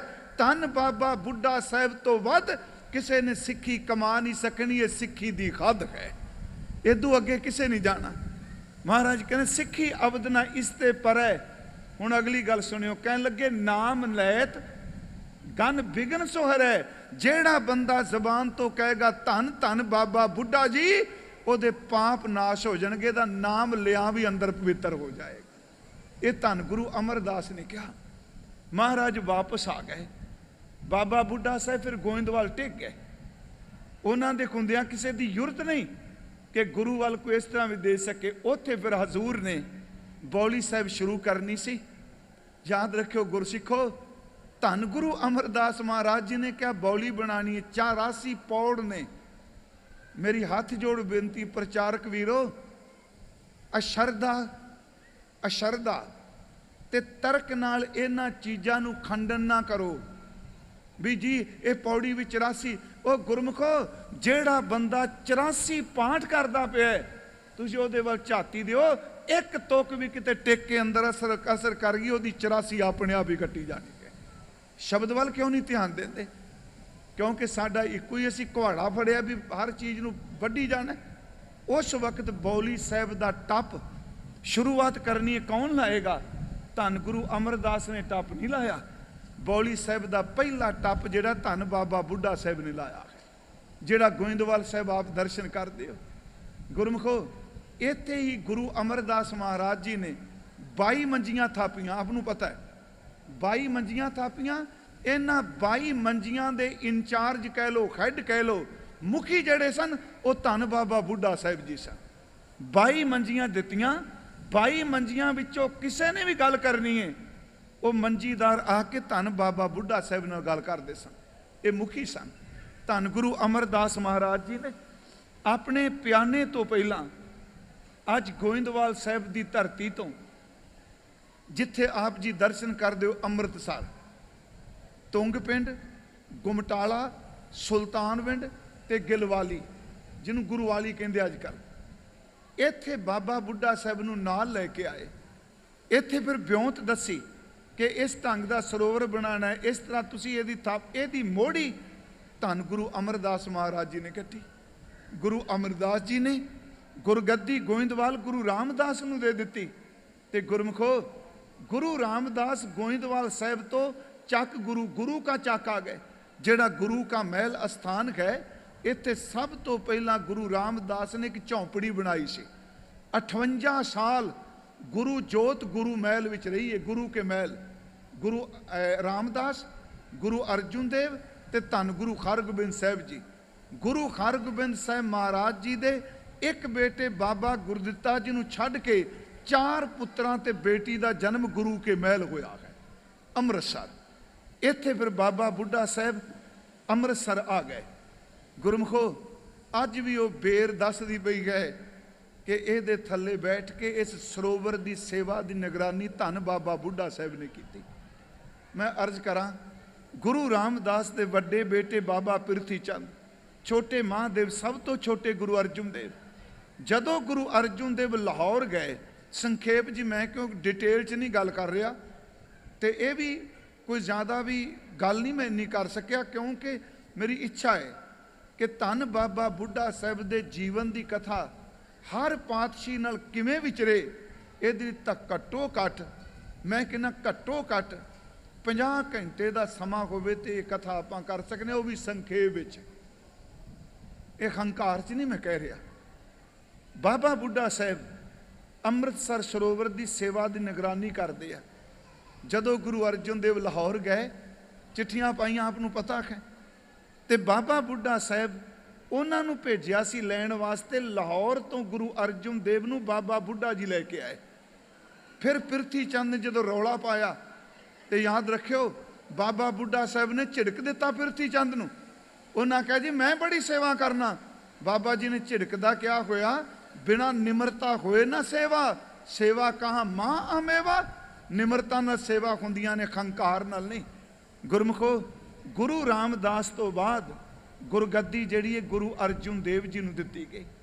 ਸਮਾਂ ਆਇਆ ਕਿ ਗੁਰੂ ਅਰਜਨ ਦੇਵ ਅੰਮ੍ਰਿਤਸਰ ਆਇਆ। ਉਸੇ ਵਕਤ ਦੇ ਦਰਮਿਆਨ ਜਿੱਥੇ ਆਪ ਜੀ ਗੁਰਦੁਆਰਾ ਬੀੜ ਸਾਹਿਬ ਦਰਸ਼ਨ ਕਰਦੇ ਹੋ, ਬੀੜ ਸਾਹਿਬ ਇਹ ਖੇਤ ਗੁਰੂ ਘਰ ਦੇ ਸਨ। ਧੰਨ ਬਾਬਾ ਬੁੱਢਾ ਸਾਹਿਬ ਜੀ ਵਾਈ ਕਰਾਉਂਦੇ ਸਨ, ਪਸ਼ੂ ਰੱਖਦੇ ਸਨ, ਪਰ ਉੱਥੇ ਉਹਨਾਂ ਨੇ ਸਤਿਗੁਰੂ ਦੀ ਸੇਵਾ ਕਰਦੇ ਰਹੇ। ਧੰਨ ਬਾਬਾ ਬੁੱਢਾ ਸਾਹਿਬ, ਇਧਰ ਸਰੋਵਰ ਪੱਕਾ ਹੋ ਰਿਹਾ ਹੈ, ਹਰਮੰਦਰ ਸਾਹਿਬ ਦੀ ਉਸਾਰੀ ਹੁੰਦੀ ਹੈ, ਉਹਨਾਂ ਦਾ ਬਹੁਤ ਵੱਡਾ ਯੋਗਦਾਨ ਹੈ। ਜਿਸ ਵਕਤ ਗੁਰੂ ਅਰਜਨ ਦੇਵ ਗੁਰੂ ਗ੍ਰੰਥ ਸਾਹਿਬ ਦੀ ਸੰਪਾਦਨਾ ਕਰਾਉਣ ਲੱਗੇ, ਹੁਣ ਇੱਥੋਂ ਤੁਸੀਂ ਅੰਦਾਜ਼ਾ ਲਾਇਓ ਕਿ ਸਿੱਖ ਦਾ ਰੁਤਬਾ ਕਿੰਨਾ ਕੁ ਹੈ ਬਾਬਾ ਬੁੱਢਾ ਸਾਹਿਬ ਦਾ। ਰਾਮਸਰ ਸਰੂਪ ਤਿਆਰ ਹੋ ਰਿਹਾ ਹੈ, ਤੇ ਧੰਨ ਬਾਬਾ ਬੁੱਢਾ ਸਾਹਿਬ ਜੀ ਨੂੰ ਕਹਿ ਦਿੱਤਾ, ਬਾਬਾ ਜੀ ਆਪ ਬੀੜ ਤੋਂ ਹਰਮੰਦਰ ਸਾਹਿਬ ਵਿੱਚ ਅੱਜ ਤੋਂ ਬਾਅਦ ਬੈਠੇ ਹੋ, ਸਾਨੂੰ ਸੰਗਤ ਨਾ ਮਿਲੇ, ਸਾਡੇ ਤੋਂ ਬਾਅਦ ਸੰਗਤ ਨੂੰ ਆਤਮਿਕ ਉਪਦੇਸ਼ ਤੁਸੀਂ ਦੇਣਾ ਹੈ। ਹੁਣ ਇਸ ਗੱਲ ਨੂੰ ਇਹ ਕਹਿ ਦੇਣਾ ਬਾਬਾ ਜੀ ਉਪਦੇਸ਼ ਦੇ ਰਹੇ, ਇਹ ਛੋਟੀ ਜੀ ਗੱਲ ਨਹੀਂ। ਜਦੋਂ ਗੁਰੂ ਗ੍ਰੰਥ ਸਾਹਿਬ ਦਾ ਸਵਰੂਪ ਤਿਆਰ ਹੋ ਗਿਆ, ਉਸ ਤੋਂ ਪਹਿਲਾਂ ਜਿਹੜੀ ਅਰਦਾਸ ਵਾਲੀ ਘਟਨਾ, ਉਸ ਤੋਂ ਪਹਿਲਾਂ ਮਾਤਾ ਗੰਗਾ ਜੀ ਗਏ। ਮੈਨੂੰ ਇਹ ਵੀ ਪਤਾ ਹੈ ਕਿ ਇੰਨੀ ਹਨੇਰੀ ਚੱਲਦੀ ਏ, ਇਹ ਵੀ ਲੋਕ ਖੰਡਨ ਕਰਨ ਲੱਗ ਪਿਆ, ਦੇਖੋ ਜੀ ਬਾਬਾ ਬੁੱਢਾ ਸਾਹਿਬ ਕੋਲ ਕਿੱਥੇ ਗਏ ਜੀ, ਉਹ ਤਾਂ ਖੁਦ ਸਮਰੱਥ ਸਨ। ਹੁਣ ਵੇਖਣ ਦਾ ਨਜ਼ਰੀਆ ਹੈ। ਜੇ ਤੁਸੀਂ ਇਹ ਕਹੋ ਜੀ ਗੁਰੂ ਅਰਜਨ ਦੇਵ ਸਮਰੱਥ ਨੇ, ਕੋਈ ਸ਼ੱਕ ਨਹੀਂ, ਪਰ ਗੁਰੂ ਅਰਜਨ ਦੇਵ ਵੀ ਦੱਸਦੇ ਪਏ ਆ, ਇੱਕ ਸਿੱਖ ਦੀ ਸੇਵਾ ਕਰਨੀ ਹੈ ਤੇ ਗੁਰੂ ਕੇ ਮਹਿਲ ਨੂੰ ਵੀ ਸੇਵਾ ਕਰਨੀ ਪਏਗੀ। ਇਸ ਨੁਕਤੇ ਨੂੰ ਆਪ ਮਾਤਾ ਜੀ ਨੇ ਹੱਥੀ ਲੰਗਰ ਪਹਿਲੀ ਵਾਰੀ ਕਿਹਾ ਗਏ, ਉਹ ਕਿਹਾ ਉਹਨਾਂ ਕਿਉਂਕਿ ਅਸੀਂ ਡਰਨੇ ਆ ਸਨਾਨ ਤੋਂ, ਗੁਰੂ ਕਿਆ ਨੂੰ ਭਜਣਾ ਕੀ ਮਾਰੇ ਬਡਾਲੀ ਨਹੀਂ ਗਏ, ਗਏ ਆ ਨਾ। ਦੂਜੀ ਵਾਰੀ ਆਪਣੇ ਖੱਤੀ ਪ੍ਰਸ਼ਾਦਾ ਤਿਆਰ ਕਰਕੇ ਲੈ ਕੇ ਗਏ। ਅੱਸੋਂ ਦਾ ਮਹੀਨਾ ਸੀ, ਆ ਭਾਦੋਂ ਅੱਸੋਂ ਹੀ ਬਾਬਾ ਬੁੱਢਾ ਸਾਹਿਬ ਜੀ ਵੱਟ ਤੇ ਬੈਠੇ ਨੇ, ਝੋਨਾ ਲਹਿਰਾ ਰਿਹਾ ਸੀ। ਕਹਿੰਦੇ ਨੇ ਮਾਤਾ ਜੀ ਨੂੰ ਦੇਖਿਆ, ਆਉਂਦਿਆਂ ਸਾਰ ਖੁਸ਼ ਹੋ ਕੇ ਕਹਿੰਦੇ ਨੇ, ਮਾਂ ਜੀ ਅੱਜ ਮੈਨੂੰ ਭੁੱਖ ਬੜੀ ਲੱਗੀ ਸੀ, ਮਾਂ ਹੀ ਜਾਣਦੀ ਏ ਬੱਚੇ ਦੀ ਭੁੱਖ ਕੀ ਹੈ। ਹੁਣ ਇਸ ਗੱਲ ਨੂੰ ਤੁਸੀਂ ਕਿਉਂ ਨਹੀਂ ਦੇਖ ਰਹੇ? ਜਿਹੜੇ ਸ਼ਬਦ ਬਾਬਾ ਜੀ ਕਹਿ ਰਹੇ ਆ, ਅੱਜ ਮੈਨੂੰ ਭੁੱਖ ਲੱਗੀ ਮਾਂ, ਤੁਸੀਂ ਜਾਣਦੇ ਹੋ। ਉਹਨਾਂ ਨੇ ਖੋਲ ਕੇ ਜਦੋਂ ਪ੍ਰਸ਼ਾਦਾ ਛਕਾਇਆ, ਬਾਬਾ ਜੀ ਛਕਣ ਲੱਗੇ, ਤੇ ਗੁਰਮੁਖੋ ਉਹਦੇ ਵਿੱਚ ਹੀ ਕਹਿ ਦਿੱਤਾ, ਬਾਬਾ ਜੀ ਤੁਸੀਂ ਸਾਈਂ ਵਾਲੇ ਹੋ, ਪਹੁੰਚਾਂ ਵਾਲੇ ਹੋ, ਮੈਂ ਅੱਜ ਤੁਹਾਡੇ ਕੋਲੋਂ ਅਰਦਾਸ ਕਰਾਉਣਾ ਹੀ ਖਾਂ। ਮਹਾਰਾਜ ਬਾਬਾ ਜੀ ਕਹਿੰਦੇ ਆ, ਦੇਣ ਵਾਲਾ ਤਾਂ ਅੰਮ੍ਰਿਤਸਰ, ਦੇਣ ਵਾਲੇ ਤਾਂ ਉੱਥੇ ਨੇ, ਮੈਂ ਤਾਂ ਇੱਕ ਘਾਹ ਖੋਤਰਨ ਵਾਲਾ ਸਿੱਖ। ਕਹਿੰਦੇ ਨੇ ਮਾਤਾ ਜੀ ਨੇ ਕਿਹਾ ਉਹਨਾਂ ਹੀ ਤੁਹਾਡੇ ਕੋਲ ਭੇਜਿਆ ਹੈ। ਕਹਿਣ ਲੱਗੇ ਦੇਣਾ ਤਾਂ ਗੁਰੂ ਨਾਨਕ ਹੈ। ਸੱਚਮੁੱਚ ਉਸ ਵਕਤ ਆ ਗੰਢੇ ਵਾਲੀ ਗੱਲ, ਦੁੱਖ ਇਸ ਚੀਜ਼ ਦਾ ਲੱਗਦਾ ਇਹਦਾ ਕਾਰਨ ਸੀ ਇਹ ਸਾਖੀ ਕਿਉਂ ਖੰਡਨ ਕੀਤੀ ਗਈ। ਇਹ ਮੈਂ ਗੱਲ ਸਟੇਜ ਤੇ ਨਹੀਂ ਕਹਿਣਾ ਚਾਹੁੰਦਾ, ਇਹਦਾ ਇੱਕ ਰੀਜਨ ਹੈ, ਉਹ ਬੜੀ ਭੈੜੀ ਬਾਤ ਹੈ। ਉਹਦਾ ਰੀਜਨ ਗੁਰਮੁਖੋ, ਆਪਣੀ ਬਾਈਬਲ ਤੁਸੀਂ ਪੜ੍ਹੀ ਹੋਣੀ ਮੇਰਾ ਖਿਆਲ ਕਈਆਂ, ਜੇ ਨਹੀਂ ਪੜ੍ਹੀ ਨਾ ਬਾਈਬਲ ਪੜ੍ਹੋ ਤੁਸੀਂ, ਸਾਰੀਆਂ ਉਹ ਕਹਾਣੀਆਂ ਸਾਇੰਸ ਤੇ ਕੋਈ ਫਿੱਟ ਨਹੀਂ ਬਹਿੰਦੀ ਪਈ। ਮੈਨੂੰ ਬਖਸ਼ ਦਿਆ ਜੇ, ਤੁਸੀਂ ਸਮਰੱਥ ਗੁਰੂ ਦੇ ਸਿੱਖ ਹੋ, ਸਿੱਖ ਦੀ ਕਰਨੀ ਤੇ ਸ਼ੱਕ ਨਾ ਕਰਿਓ। ਜਦੋਂ ਕਿਹਾ ਜੀ ਸਾਈਂ ਵਾਲੇ ਤੁਹਾਡੀ ਪਹੁੰਚ, ਉਸ ਵਕਤ ਮੁੱਕੀ ਮਾਰ ਕੇ, ਤੇ ਜਦੋਂ ਉਹ ਗੰਢਾ ਭੰਨਿਆ, ਕਹਿਣ ਲੱਗੇ ਤੁਮਰੇ ਗ੍ਰਹਿ ਪ੍ਰਗਟੇ ਕੋ ਜੋਧਾ, ਮਾਂ ਤੇਰੇ ਘਰ ਸੂਰਬੀਰ ਜੋਧਾ ਪੁੱਤਰ ਜਨਮ ਲਏਗਾ, ਜਿਹੜਾ ਸੱਚੀ ਮੁੱਚੀ ਦੁਸ਼ਮਣਾਂ ਦੇ ਸਿਰ ਭੰਨੇਗਾ। ਗੁਰੂ ਹਰਗੋਬਿੰਦ ਸਾਹਿਬ ਜਿੰਨਾ ਜਵਾਨ ਕੋਈ ਨਹੀਂ ਹੋਇਆ। ਆ ਜਿਹੜਾ ਕੁਢਾਣੀ ਚੋਲਾ ਪਿਆ ਨਾ ਮਹਾਰਾਜ ਦਾ ਜੀ, ਤੁਸੀਂ ਇੱਥੋਂ ਹਿਸਾਬ ਲਾ ਲਿਓ, 42 ਇੰਚ ਮਹਾਰਾਜ ਜੀ ਦੀ ਬਾਂਹ ਹੈ। ਸਾਡੀ 42 ਇੰਚ ਚੋਲਾ ਨਹੀਂ ਹੁੰਦਾ, 42 ਇੰਚ ਮਹਾਰਾਜ ਦੀ ਬਾਂਹ ਦੀ ਲੰਬਾਈ ਹੈ। 2.5-3 ਘੰਟੇ ਤੋਂ ਵੱਧ ਕੋਈ ਘੋੜਾ ਭਾਰ ਨਹੀਂ ਚੁੱਕ ਸਕਦਾ। ਜਦੋਂ ਹਜ਼ੂਰ ਦਾ ਆਗਮਨ ਹੋਇਆ, ਆਪ ਨੂੰ ਪਤਾ ਹੋਣਾ ਕਿ ਗੁਰੂ ਹਰਗੋਬਿੰਦ ਸਾਹਿਬ ਦੇ ਜਨਮ ਤੇ ਬਾਬਾ ਜੀ ਆਏ, ਖੁਸ਼ ਹੋਏ, महाराज गुरु अर्जन देव कहते नाम तुसी रखना है, हरगोबिंद नाम बाबा बुढ़ा साहब ने रखा है। शायद बहुत घट पता होना, नाम उन्हें रखे है। सतबीर सिंह नूं पढ़ियो, प्रिंसीपल गंगा सिंह की किताब है ये गुरु हरगोबिंद साहब बारे। मैं कुर्बान उस प्रिंसीपल साहब तो, उन्होंने साखी कटने, उन्हें शुरुआत की कि साध बचन अटलादा। जदों गुरु हरगोबिंद साहब पढ़ाई की गल चली, गुरु अर्जन देव बाबा महादेव जी ने पुछदे आ कि बच्चे नूं हरगोबिंद नूं बालक नूं पढ़ाना कित्थे वे। सब दी नज़र धन बाबा बुढ़ा साहब ते गई। बाबा बुढ़ा साहब जी नूं बुलाया गया। गुरु अर्जन देव कहते आप जी ने बालक हरगोबिंद नूं पढ़ाना है। वो निमरता दा पुंज सिख कहंदा बाबा सतगुरु मैं तो हल वाहण वाला सिख हाँ, मझां चारन मैं की पढ़ाना है।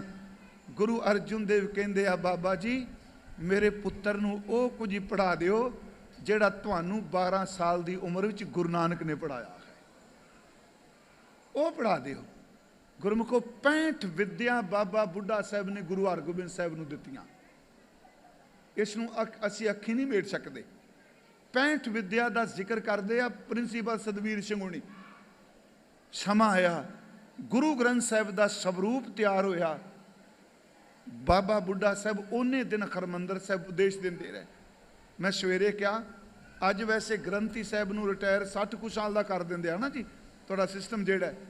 98 साल की उम्र सी धन बाबा बुढ़ा साहब की, जिदन रामसर तो स्वरूप सीस ते चुक के लियाए। पालकी च नहीं आया, याद रखियो, सीस ते चुक के लियाए, रथ ते नहीं आया। तो जदों हरमंदर साहब आए, गुरु अर्जन देव चौर करते आए, उत्थे बाबा जी ने कहा आप जी गुरु ग्रंथ साहब की ताबिया बैठ जाओ। हुण जिहड़े शब्द वरते क्यों दित्ती पदवी।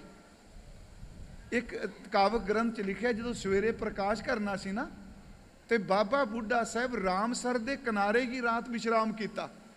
तो गुरु अर्जन देव रात नूं इकल्ले उठे, सिर्फ गुरु ग्रंथ साहब मंजी ते सन, बाकी सारे जमीन ते सन। महाराज आ भी जमीन ते पे। तो मन च आया सवेरे इस ग्रंथ का ग्रंथी साहब किनू बनावांगे। बाबा जी पे सन।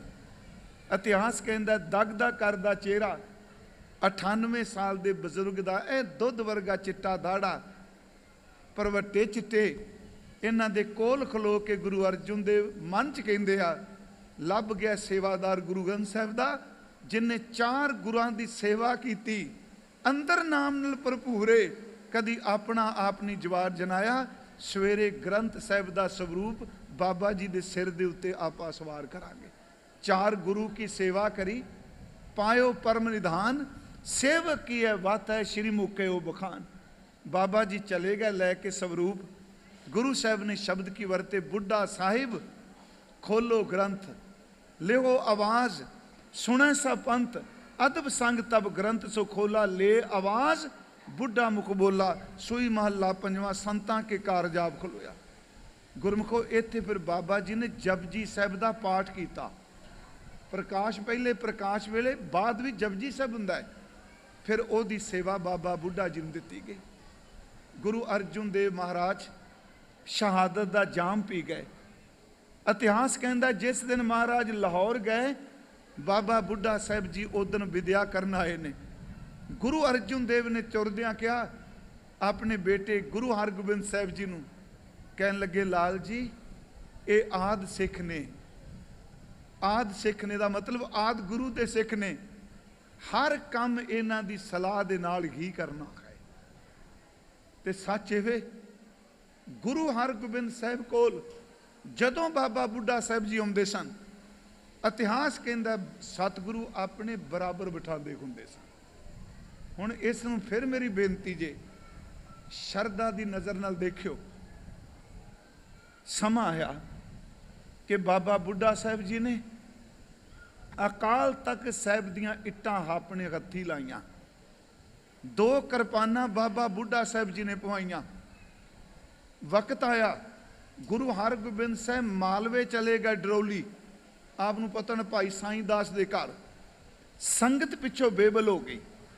इथों अमृतसर तो बाबा बुढ़ा साहब ने पत्रिका लिखी कि महाराज जी आप जी दीदार बख्शो। ਗੁਰੂ ਹਰਗੋਬਿੰਦ ਸਾਹਿਬ ਨੇ ਸੁਨੇਹਾ ਘੱਲਿਆ। ਇੱਥੇ ਸ਼ੁਰੂਆਤ ਹੁੰਦੀ ਹੈ ਇਤਿਹਾਸ ਦੀ ਇੱਕ ਹੋਰ ਮਰਿਆਦਾ ਦੀ। ਮਹਾਰਾਜ ਸੁਨੇਹਾ ਭੇਜਦੇ ਆ ਕਿ ਬਾਬਾ ਜੀ ਨੂੰ ਕਿ ਤੁਸੀਂ ਸ਼ਬਦ ਚੌਕੀ ਸ਼ੁਰੂ ਕਰੋ, ਸ਼ਬਦ ਚੌਕੀ ਕੱਢਿਆ ਕਰੋ, ਅਸੀਂ ਤੁਹਾਡੀ ਚੌਕੀ ਵਿੱਚ ਸ਼ਾਮਲ ਹੋਵਾਂਗੇ, ਥੋੜੇ ਦਿਨ ਕੰਮ ਨਿਬੇੜ ਕੇ ਅਸੀਂ ਤੁਹਾਡੇ ਕੋਲ ਵਾਪਸ ਆ ਜਾਣਾ ਹੈ। ਪਹਿਲੀ ਸ਼ਬਦ ਚੌਕੀ, 3 ਚੌਕੀਆਂ ਨੇ ਜੀ, ਰੋਜ਼ ਆ ਪੜ੍ਹਦੇ ਹੋ ਚੌਕੀਆਂ ਝੰਡੇ ਬੁੰਗੇ ਜੁਗੋ ਜੁਗ ਟਲ। ਇੱਕ ਚੌਕੀਆਂ ਨੇ ਨਿਤਨੇਮ ਦੀਆਂ, ਇੱਕ ਚੌਕੀਆਂ ਨੇ ਯਾਤਰੂ, ਤੀਸਰੀਆਂ ਚੌਕੀਆਂ ਨੇ ਹਿਸਟੋਰੀਕਲ ਇਤਿਹਾਸਕ। ਬਾਬਾ ਜੀ ਨੇ ਚੌਕੀ ਕੱਢੀ ਜੀ, ਧੰਨ ਗੁਰੂ ਹਰਗੋਬਿੰਦ ਸਾਹਿਬ ਵਾਪਸ ਆਏ। ਅਗਲੀ ਗੱਲ, ਗਵਾਲੀਅਰ ਦੇ ਕਿਲੇ ਵਿੱਚ ਹਜ਼ੂਰ ਨੂੰ ਕੈਦ ਕੀਤਾ ਗਿਆ। ਇਸ ਸਾਲ ਮਨਾਉਂਦੇ ਪਏ ਸਨ ਖਡੂਰ ਸਾਹਿਬ ਵਾਲੇ ਬਾਬਿਆਂ ਵੀ ਮਨਾਇਆ, ਹਾਲਾਂਕਿ 2 ਸਾਲ ਪਿਛਾ 17-18 ਕੋਵਿਡ ਕਰਕੇ। ਇਹਦਾ ਮਤਲਬ ਹੁਣ ਤੁਸੀਂ ਹਿਸਾਬ ਲਾਓ, ਜੇ 21 ਮਨਾਇਆ, ਕਿਉਂਕਿ ਥੋੜਾ ਬਹੁਤਾ ਤਰੀਕ ਦਾ ਫਰਕ ਪੈਂਦਾ ਹੈ।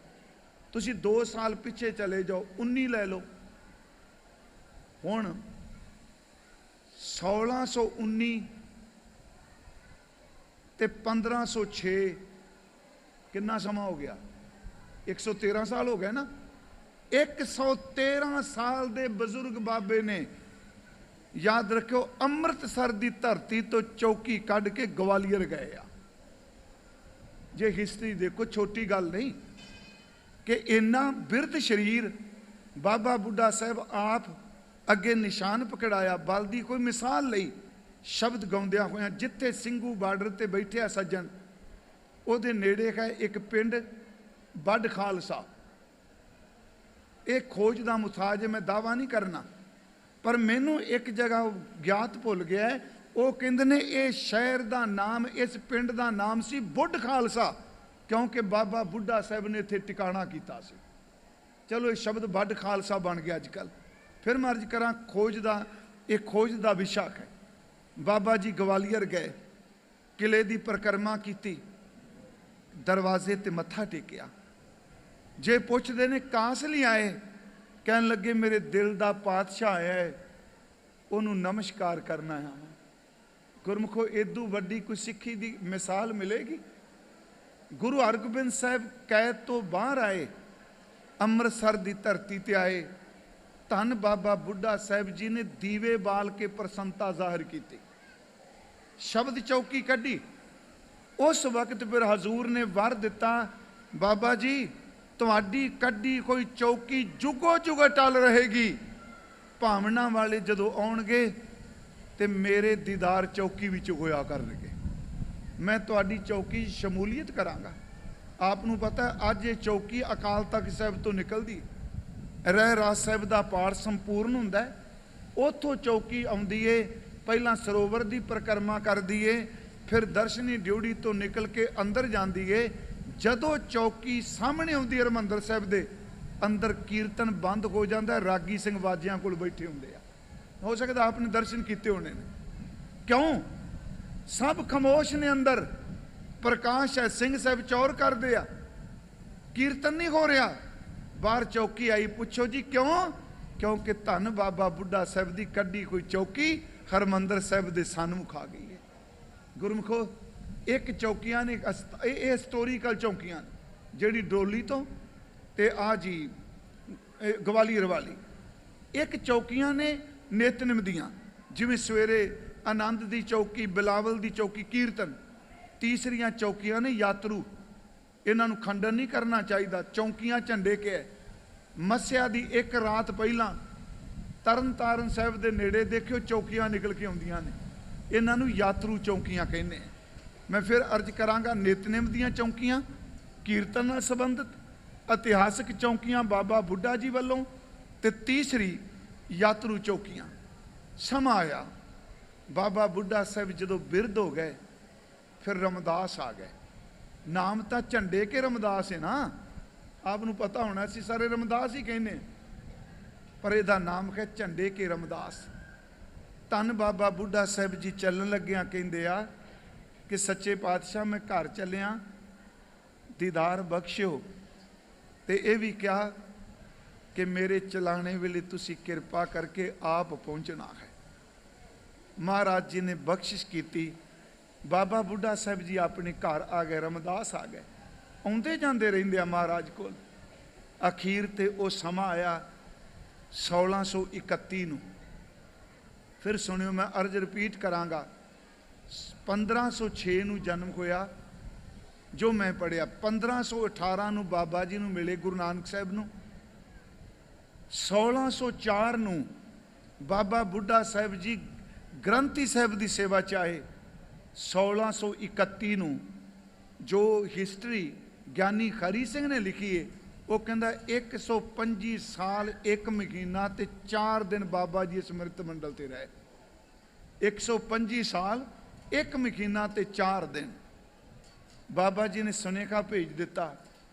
गुरु हरगोबिंद साहब सच्चे पातशाह आप उन्होंने घर गए। तप स्थान जिथे आप रमदास जाते हो, तुम सारे जाणो। जदों बाबा जी नूं ये मिली खबर भी सतगुरु आ रहे आ, बाबा बुढ़ा साहब अपने आसन तो उठे आ। उठ के वेड़े च गए, जी आया कहन लई। कहने बिरती इन्नी क टिकी हुई सी, धन बाबा बुढ़ा साहब जी वेड़े दे विच ही बैठ गए। 6वें सतगुरु आए, उन्होंने बाबा बुढ़ा साहब जी नूं बैठिया देखा। इतिहास कहता है कि आप गुरु हरगोबिंद साहब चुक के बाबा बुढ़ा साहब नूं स्पर्श किया, अंदर ले गए। एक कोई फिल्म की कहानी नहीं, ये उस सिख का जीवन है जिन्हों मौत नूं लोग कहते आ डर आउंदा है। वो सिख कहता मैं सवेरे चोला त्यागना है। कोई ताप नहीं, कोई सिर पिड़ नहीं, कोई बुढ़ेपे का दुख नहीं। मैं कहना वाह गुरमुखो, सच्ची जे आ है सिक्खी गुरु नानक साहब के घर की। शाम नूं गुरु हरगोबिंद साहब उन्हां दे कोल ही रुके, बचन बिलास होंदे रहे।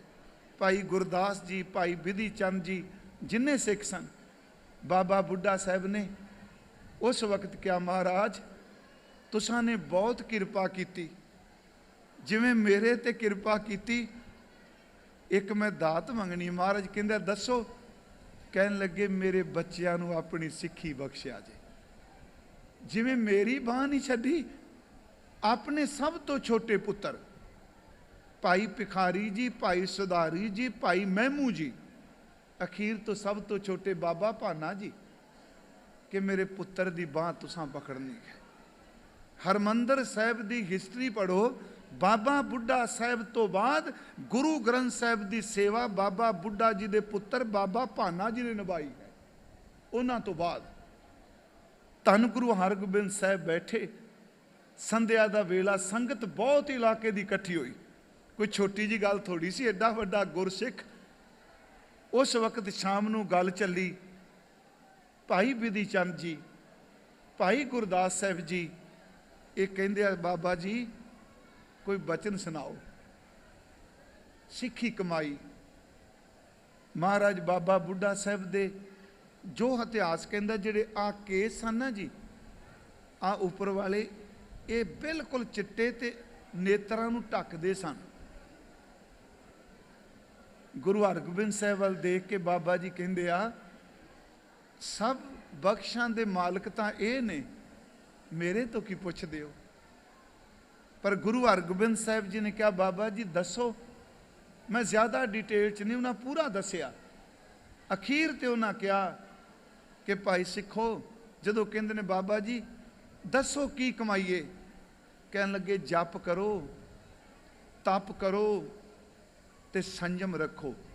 3 शब्द सुनियो, जप करो शब्द दा, तप करो सेवा दा, संयम रखो इंद्रियां दा। सब कुछ कमा के ओट सिर्फ गुरु दे चरना दी लैनी है, क्योंकि कमाइयां तां फलीभूत हुंदियां ने जे किरपा होवे तां। नदर वल ध्यान रखना है, नदर ही तुहानूं बनाएगी। प्यारिओ दूजे दिन बाबा जी उठे, अमृत वेले सारी संगत, महाराज भी उत्थे ने, इशनान कीते ने, श्वेत वस्त्र पाए। प्रिंसीपल सतबीर सिंह ने गल कही, कहन लगे अमृत वेले आख है सिक्खी। चलाने तो पहला क्या महाराज आप जी दे दर दी सेवा तुसी बख्शी, तुरन लगे हाँ, तुरदिया एक बारी कह दो बुढ़िया तेनू बख्शिया। फिर बेनती है एडी वड्डी गल होए। धन गुरु हरगोबिंद साहब सारिया सिखां ते गुरुदेव दे नेत्र सेजल हो गए। पर इनू रोने नाल नहीं लैके तुरना। बाबा बुढ़ा साहब ने जपजी साहब का पाठ शुरू किया। सारे चुप सन। जिन्हां ने कुछ घड़ियां बाद अपना चोला छड्डना है, सुर इस तरह लाई जिवें जवान की आवाज़ निकलती होवे। उच्ची आवाज़ में सुर ला के जपजी साहब का पाठ किया।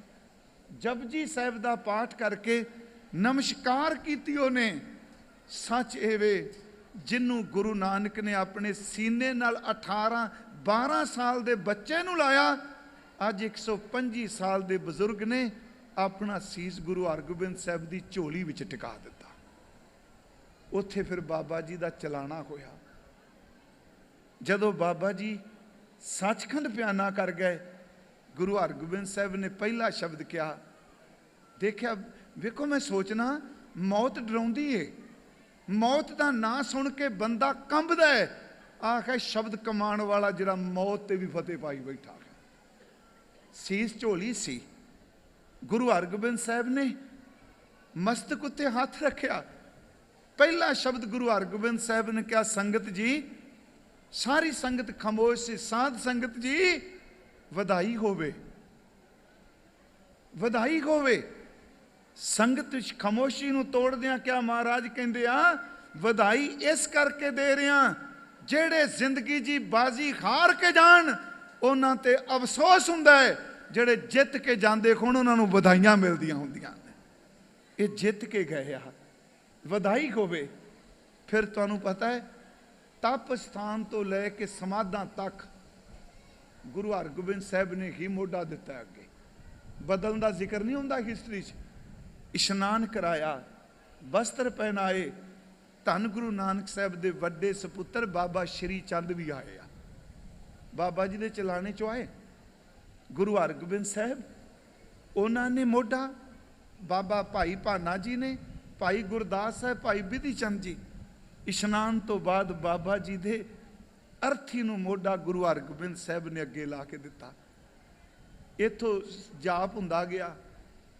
उत्थे जाके जदों बाबा जी की चिखा चुनी, गुरु हरगोबिंद साहब अपनी निगरानी सब कुछ करांदे आ। गुरबिलास पातशाही 6वीं च है कि जदों तन नूं चिखा उत्ते रखिया, उत्ते चिट्टा बस्तर नाल ढक्कन लगे, गुरु हरगोबिंद साहब ने वस्त्र हटा के एक बारी चेहरा देखा। फिर मेरी बेनती है मोह नाल जोड़ के ना अर्थ कोई करे। नानक रुन्ना बाबा जानिए जे रोवे लाए प्यारो। जे बाबा जी शब्द कहते सज्जन मेरे रंगले जाए सुते जिरान खांपी वंजा डूमनी रोवा। झीणी बाण का अर्थ हुंदा बुल नहीं खुलदे। चीनी बाण 6वें सतगुरां ने चेहरा देखा, इको दम नेत्र भर आए। गुरबिलास विच लिखिया है, चिखा ऊपर जब धरी साहिब बुढ़े दे हर गोबिंद दे नैन ते चलियो नीर असने। नीर असने प्यार दा नीर बाहर निकलिया। बाबा बुढ़ा साहब जी की चिखा नूं अगन दिखाई गई। गुरु हरगोबिंद साहब घर आए, परिवार नूं तलाश दिता, तरवास दिता ते भाई गुरदास साहब ने पाठ किया। जिन्नी देर तक बाबा जी का भोग नहीं पिया, धन गुरु हरगोबिंद साहब बाबा जी के घर रमदास ही रहे। भोग पान तो बाद गए आ। मैं सिर्फ एक संखेप जी बेनती की हो, सिखो तुसी इलाके वाले धनता जोग हो। मैं बटरिंग नहीं कर रहा, आपो अपना तरीका। मैं सवेरे भी कहा, जिथे भी महापुरख सतगुरां दा आगमन होया है, उस धरती ते कदी नेत्र बंद करके सिमरन करके देखिए, सुरत नूं जोड़ के देखिए। धन बाबा बुढ़ा साहब उन्हां दी जन्म भूमि है। सच है जी, मैं वैसे यतन कर रहा, मेरे को समा नहीं मिलता क्योंकि टाइम नहीं। टाइम मैंने तो पता ही नहीं लगता साल कदों निकल जाता है। मेरे लिए साल 1 महीने तो भी घट अर्थ रखता है। पर मैनू एक गल याद आती, शायद इस जन्म च वो गल मन बचन कमा सका कि ना। एक कमाई वाले भाई साहब भाई जसबीर सिंह जी खालसा खन्ने वाले, आप जानते हो, एडी बख्शी रूह पंथ रतन। मैनू याद है चलाने तो पहला कुछ दिन मिले, लुधियाने अपने बेटे दे घर आए। ਪਤਾ ਨਹੀਂ ਮੇਰੇ ਮਨ 'ਚ ਆਇਆ, ਮੈਂ ਉਹਨਾਂ ਦੀਆਂ ਅੱਖਾਂ ਸੇਜਲ ਦੇਖੀਆਂ। ਜਦੋਂ ਗੁਰੂ ਦੀ ਗੱਲ ਕਰਨ ਅੱਖਾਂ ਭਰ ਲੈਣ, ਬਾਬਾ ਬੁੱਢਾ ਸਾਹਿਬ ਦੀ ਗੱਲ ਕਰਨ ਅੱਖਾਂ ਭਰ ਲੈਣ। ਮੈਂ ਉਹਨਾਂ ਦੇ ਬਹੁਤ ਨਜ਼ਦੀਕੀ ਸਨ। ਮੈਂ ਉਹਨਾਂ ਨੂੰ ਗੱਲ ਕਹਿ, ਮੈਂ ਕੋਈ ਅੰਤਰਜਾਮੀ ਨਹੀਂ, ਬੰਦੇ ਦਾ ਪਤਾ ਹੀ ਲੱਗ ਜਾਂਦਾ ਹੈ।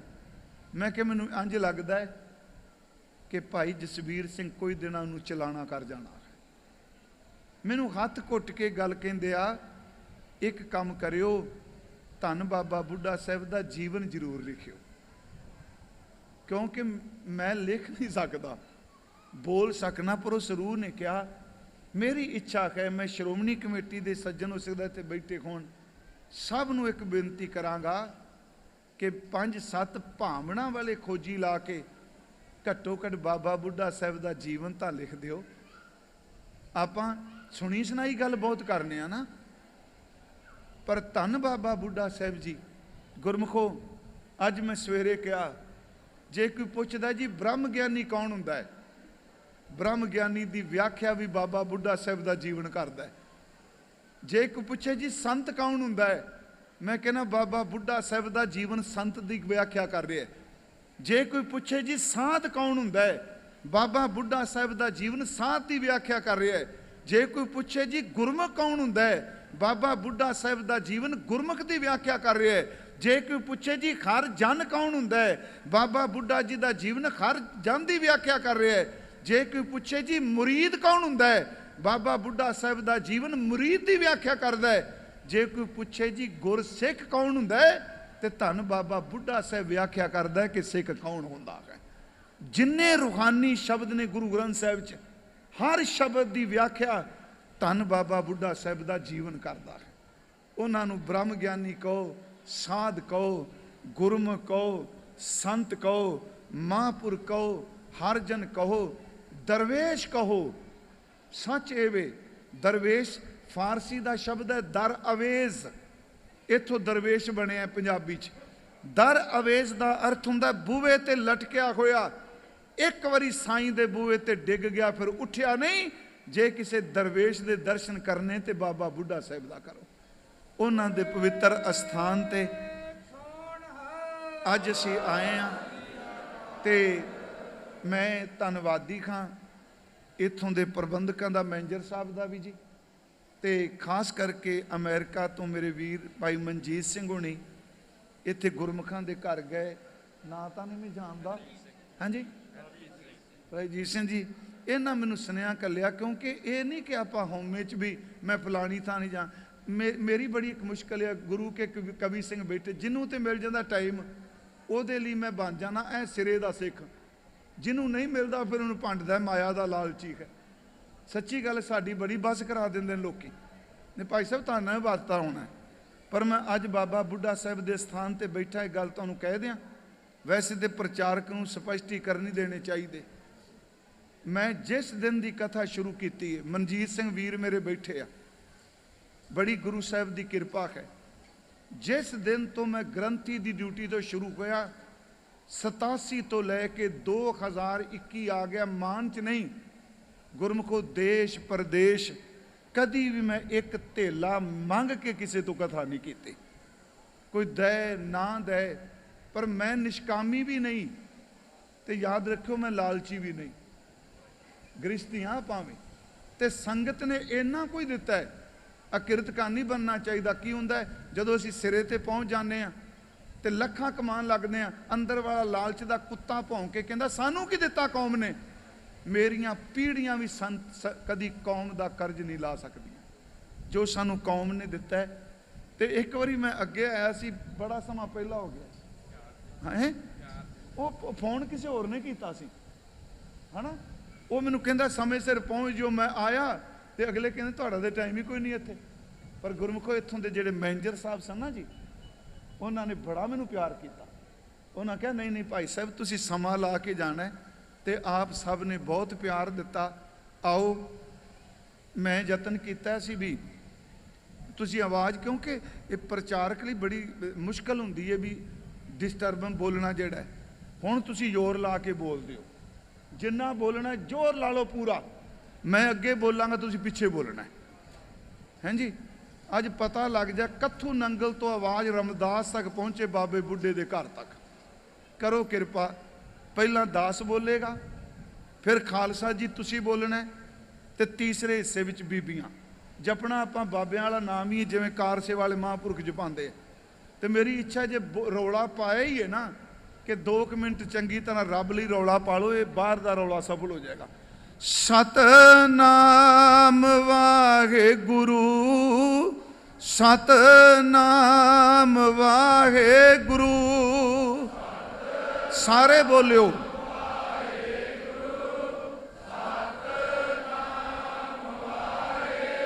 ਬੀਬੀਆਂ ਹੁਣ ਆਵਾਜ਼ ਉੱਚੀ ਆਉਣੀ ਚਾਹੀਦੀ ਤੁਹਾਡੇ ਵੱਲੋਂ।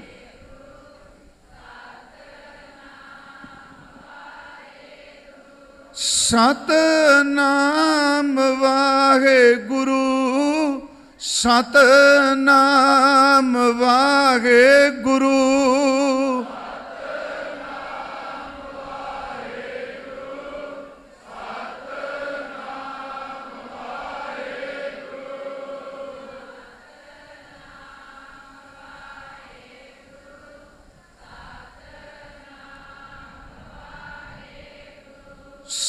ਸਤਨਾਮ ਵਾਹਿਗੁਰੂ, ਸਤਨਾਮ ਵਾਹਿਗੁਰੂ।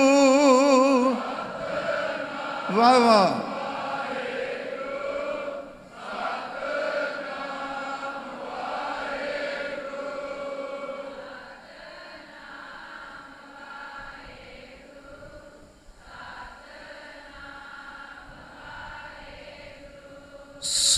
ਸਤਨਾਮ ਵਾਹਿਗੁਰੂ, ਸਤਨਾਮ ਵਾਹਿਗੁਰੂ।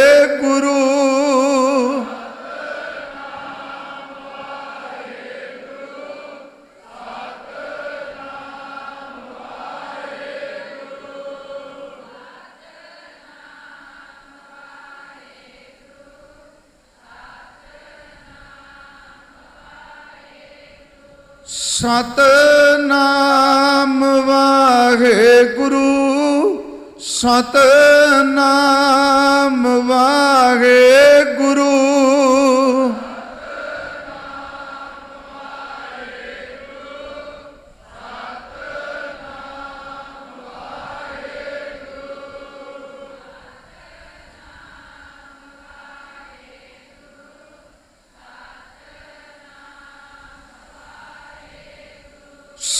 ਸਤਨਾਮ ਵਾਹਿਗੁਰੂ, ਸਤਨਾਮ ਵਾਹਿਗੁਰੂ।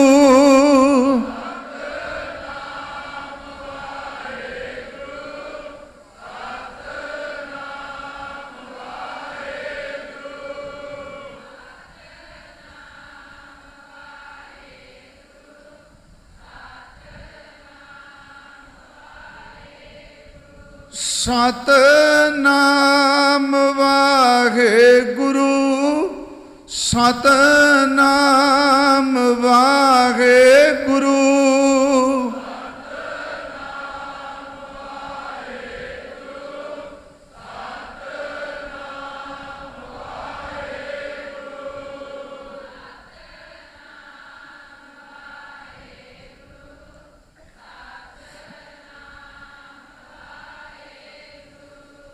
ਵਾਹਿਗੁਰੂ ਵਾਹਿਗੁਰੂ ਵਾਹਿਗੁਰੂ ਵਾਹਿਗੁਰੂ।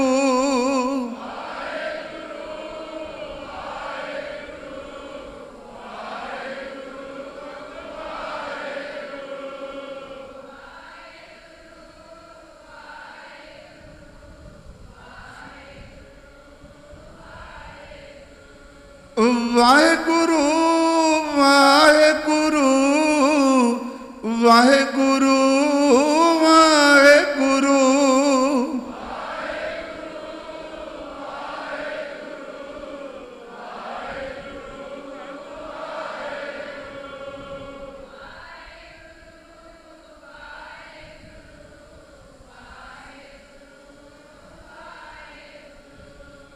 ਵਾਹਿਗੁਰੂ ਵਾਹਿਗੁਰੂ ਵਾਹਿਗੁਰੂ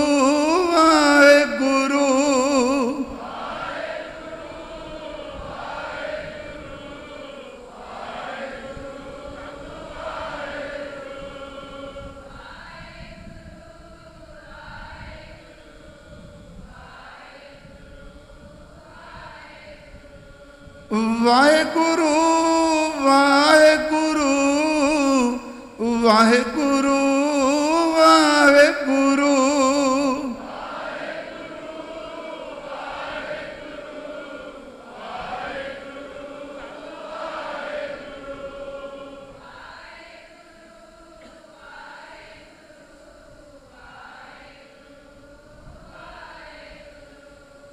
ਵਾਹਿਗੁਰੂ ਵਾਹਿਗੁਰੂ ਵਾਹਿਗੁਰੂ ਵਾਹਿਗੁਰੂ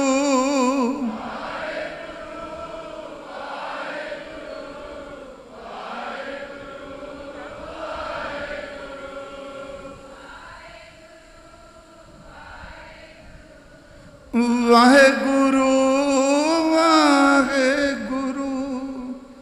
ਧੰਨ ਧੰਨ ਬਾਬਾ ਬੁੱਢਾ ਸਾਹਿਬ ਜੀ, ਆਪ ਜੀ ਦੇ ਜਨਮ ਅਸਥਾਨ ਤੇ ਆਪ ਜੀ ਦੇ ਜਨਮ ਨਗਰ 'ਚ ਸਤਿਗੁਰੂ ਗੁਰੂ ਗ੍ਰੰਥ ਸਾਹਿਬ ਜੀ ਆਪ ਜੀ ਦੀ ਹਜ਼ੂਰੀ 'ਚ ਬੈਠ ਕੇ ਗੁਰਸਿੱਖ ਦੀਆਂ ਵਡਿਆਈਆਂ ਕਰਦਿਆਂ ਮਨ ਕਰਕੇ ਤਨ ਕਰਕੇ ਫੁਰਨਿਆਂ ਕਰਕੇ ਬੇਅੰਤ ਭੁੱਲਾਂ ਹੋਈਆਂ ਨੇ ਸਾਧ ਸੰਗਤ ਬਖਸ਼ ਦੇਣਾ। ਵਾਹਿਗੁਰੂ ਜੀ ਕਾ ਖਾਲਸਾ ਵਾਹਿਗੁਰੂ ਜੀ।